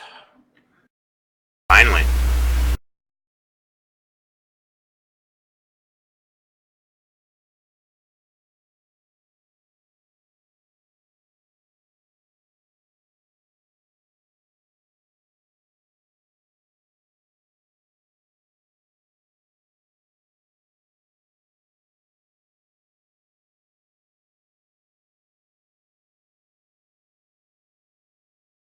Okay, no wonder I couldn't select it. There were about 6 faces underneath. I thought there were just 2.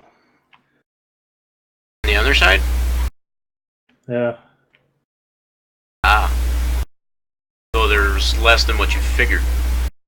No, there were a lot more. That's why I kept clicking on it. Oh.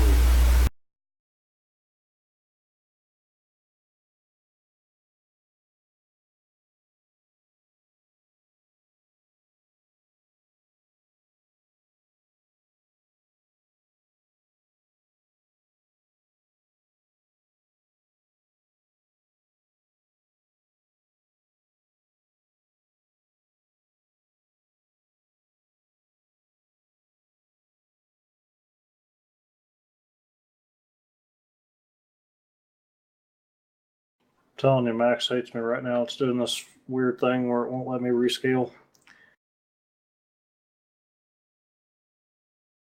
Like the uniform scale thing? Yeah.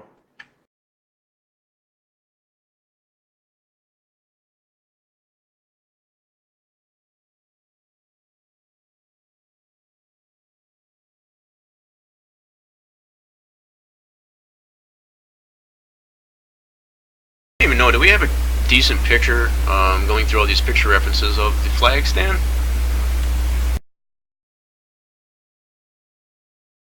Sites we need to look for.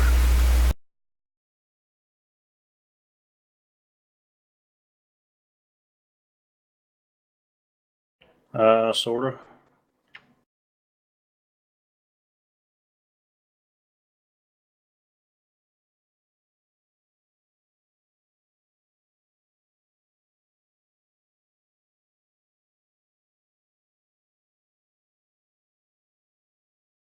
One thing you do, and I'll say it, said it before and I'll say it again. When it comes to sandbox, save, save, save. Didn't get you, did it?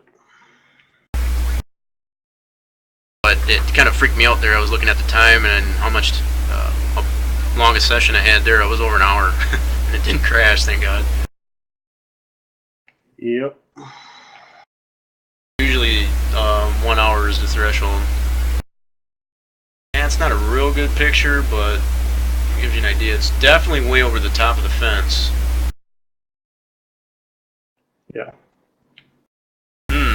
Okay. It's kind of boxy though, isn't it? It's not rounded, right? I really can't tell. Yeah, that's what I was... It's boxy to me. It's not rounded. Look and see what I got. My solstice.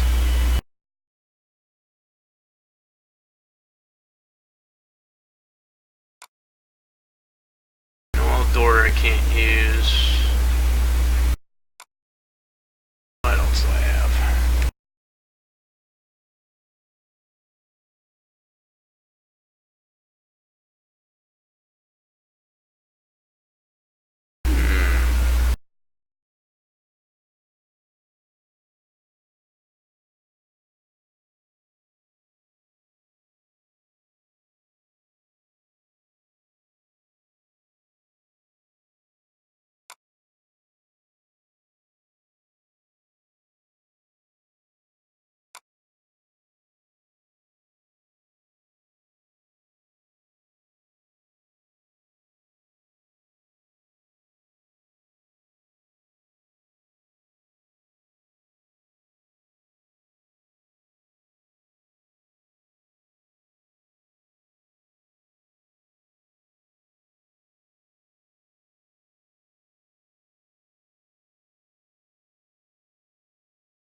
Sometimes I hate life. I forgot to copy the y coordinate off this part that I just detached, and it's not 0.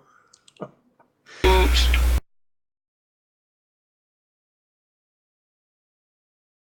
You detached and moved it and forgot the coordinates? Yep. Egg of it. The good thing is it kept the mapping when I collapsed it, so there's a plus.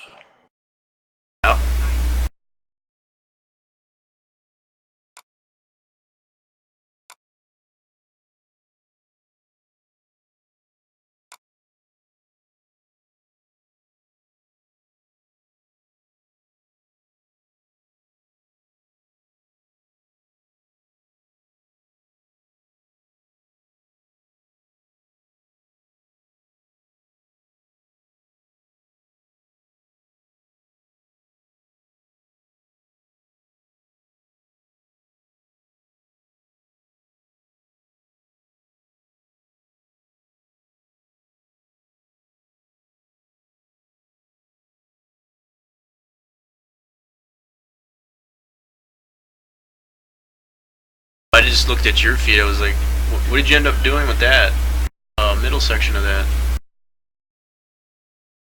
Detaching it as a separate object and then moving it and then selecting the right faces and then mapping it. And then I just got done moving it back. Oops. Yeah, I see what you're saying now. Yeah, it looks like you're getting it though. Going through all these, I got a wide range of different starter stands, but there's one that works, and I think it's the Irwindale that you had worked on, but I'm not sure. Get back on it.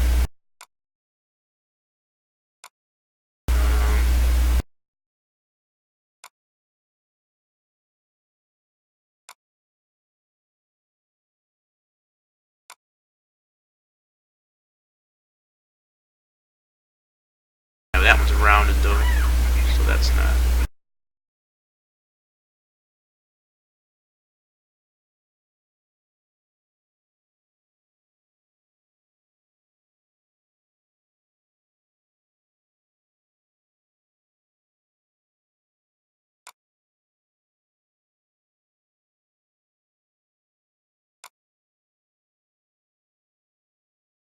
Yeah, I'm gonna have to do some looking around for a starter stand. I'll put that on my to-do list.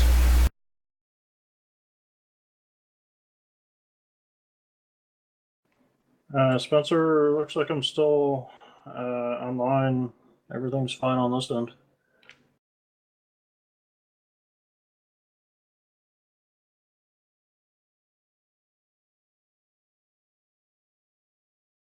You get with you in chat or? It's on your chat actually.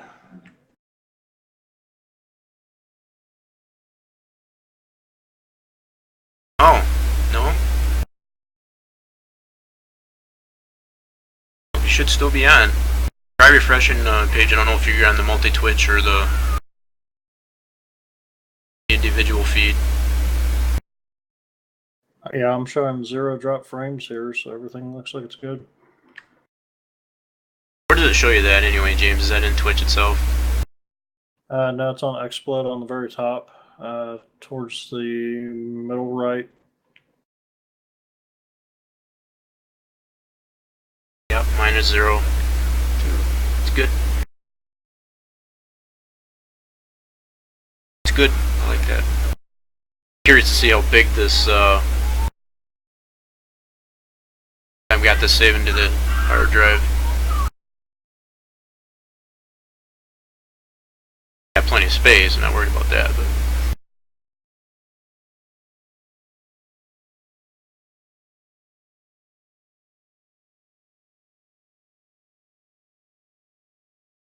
Okay, what else can we do? I can put some Strange. Sorry about that. And get your feed. He said the multi-Twitch shut me off for a couple minutes.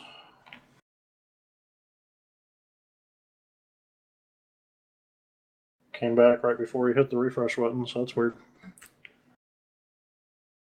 Yeah, Twitch is not a. It's not a.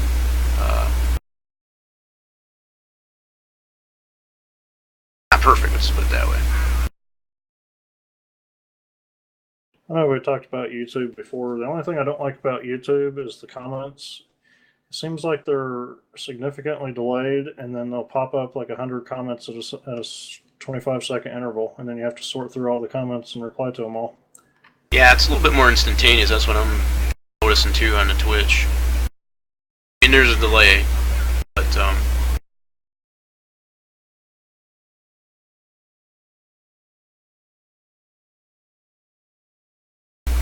I wonder if I got a picture reference, I guess, of the caution lights. I don't think it's got the more modern lane lane track condition lights. I don't think. Go through my pictures.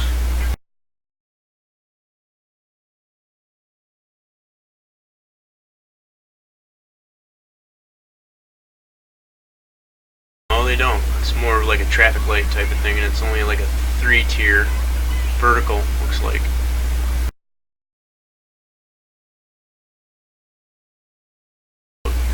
yellow lights and probably a green light. Spencer, are you talking about the view count problem on YouTube, or are you talking about it on Twitch?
I might resize or rescale these vertical lights I did for another build light here, because this is a 3-tier vertical.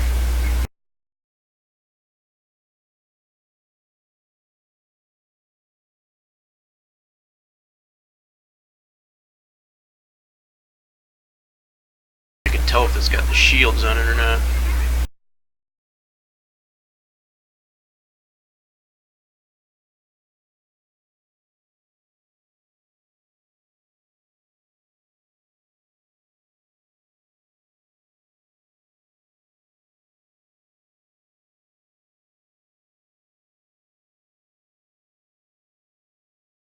Kind of almost look like it does.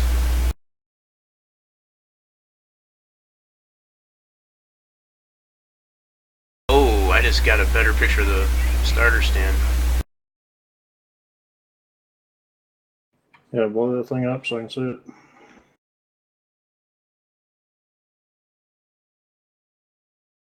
Smaller pic, but yeah.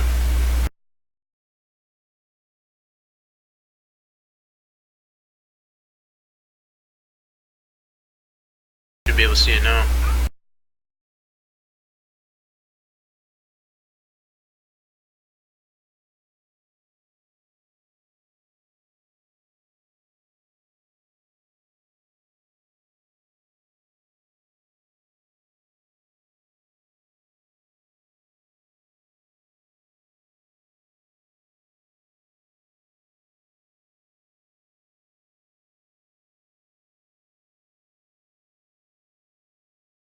Nice, yeah. Yeah, see, I came across that, I don't know if it was yours or not. It's an Irwindale Dirt.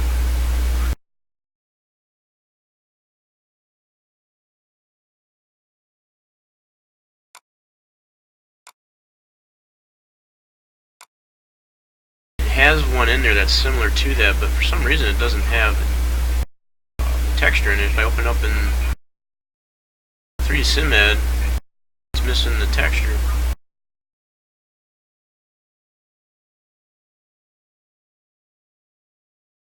Probably gonna get off here pretty soon. My eyes are getting pretty strained.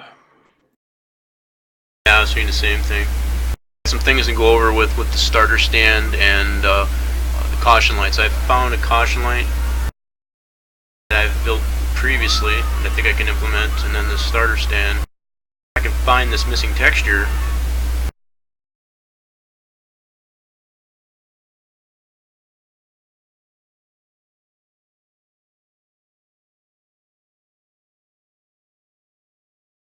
So there's some things that I guess we got to clear up, I guess, so we can move on to another stream if possible.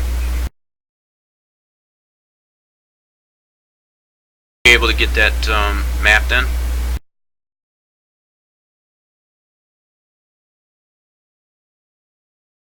I think I'm going to finish this skirt around the bottom for the supports, and then I'll probably call it a night. Looking good so far.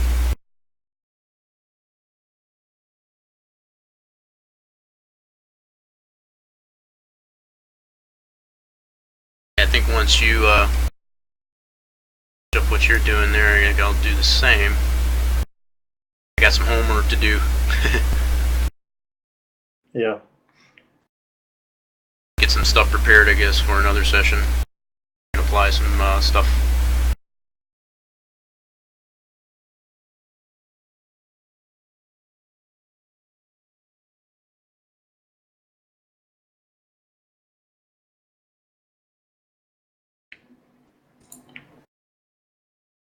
Okay. Thanks for that critical. I wasn't sure. I don't have a face-on view, I guess, with the caution lights there. I can obviously tell it's a 3-tier vertical.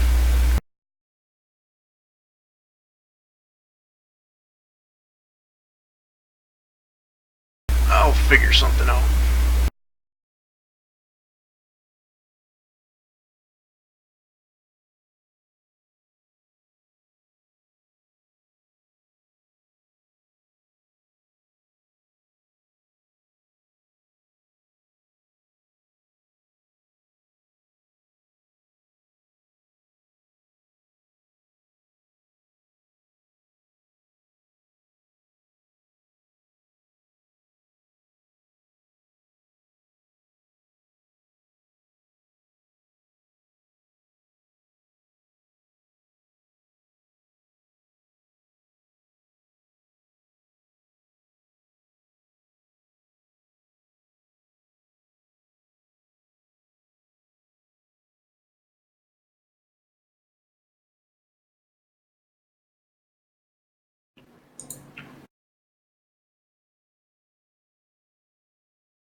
Yeah, I think that caution light I got there, I can modify that one.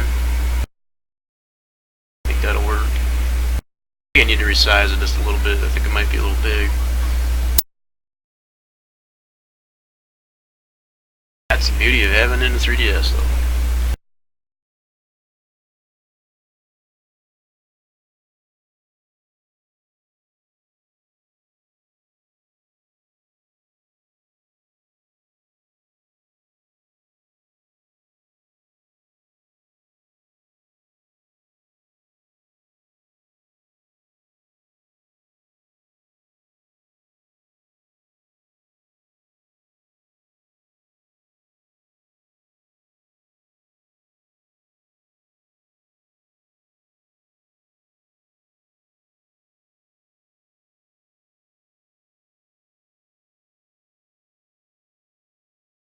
That looks cool. Did you put on the like the air conditioning units on the top there? What is that? The roof? They're just painted. Right, but I mean you applied that. I missed that part.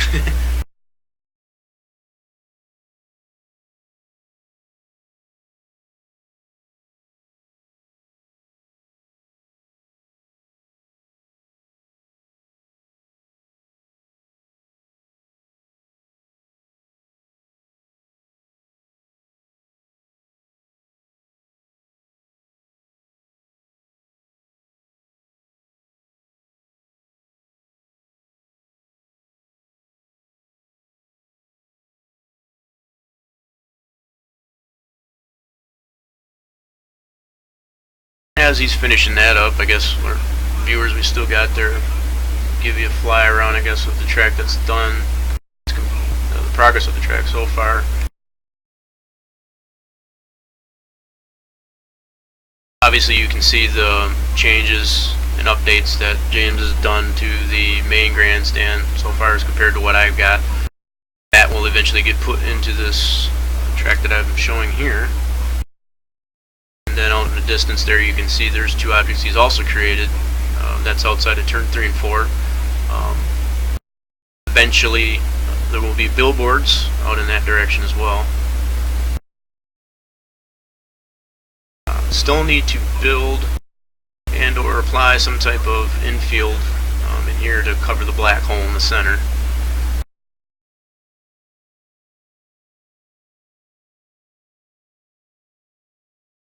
This would be... Alright, Critical, we'll catch you later. Yes, thanks for stopping by again. We see you again.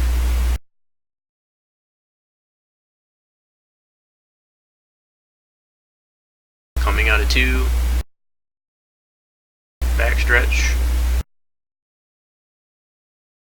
Entrance to pit road.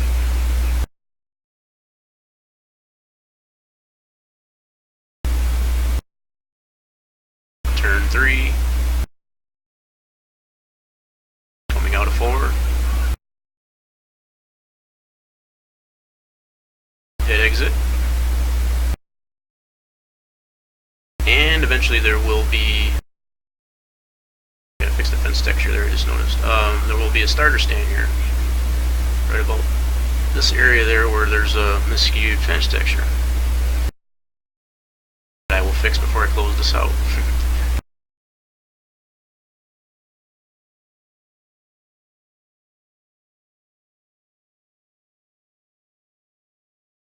Already call it quits there, James? I think I'm going to get the progress into the track and then I'll be good to go. Right on.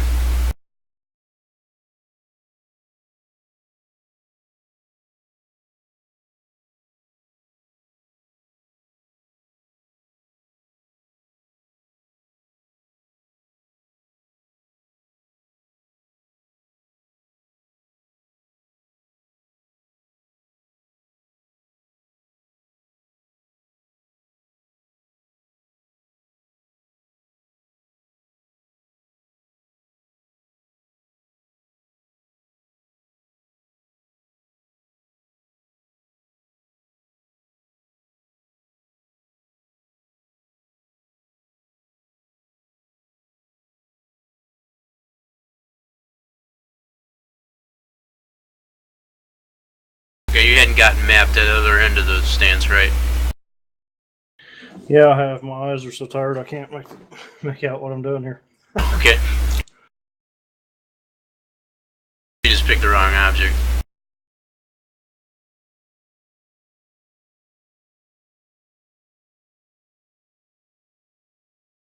I thought I'd seen you do it.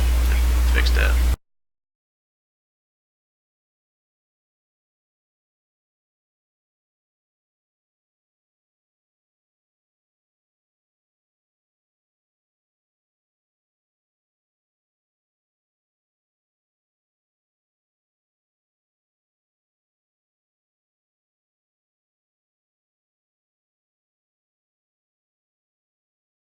Anyway, I think I'm going to close my feed out, and as James gets that sorted out there, hopefully any and all that are still watching out there, join us again. The next time we'll let everybody know when we'll be live streaming again, and hope to see some of you again.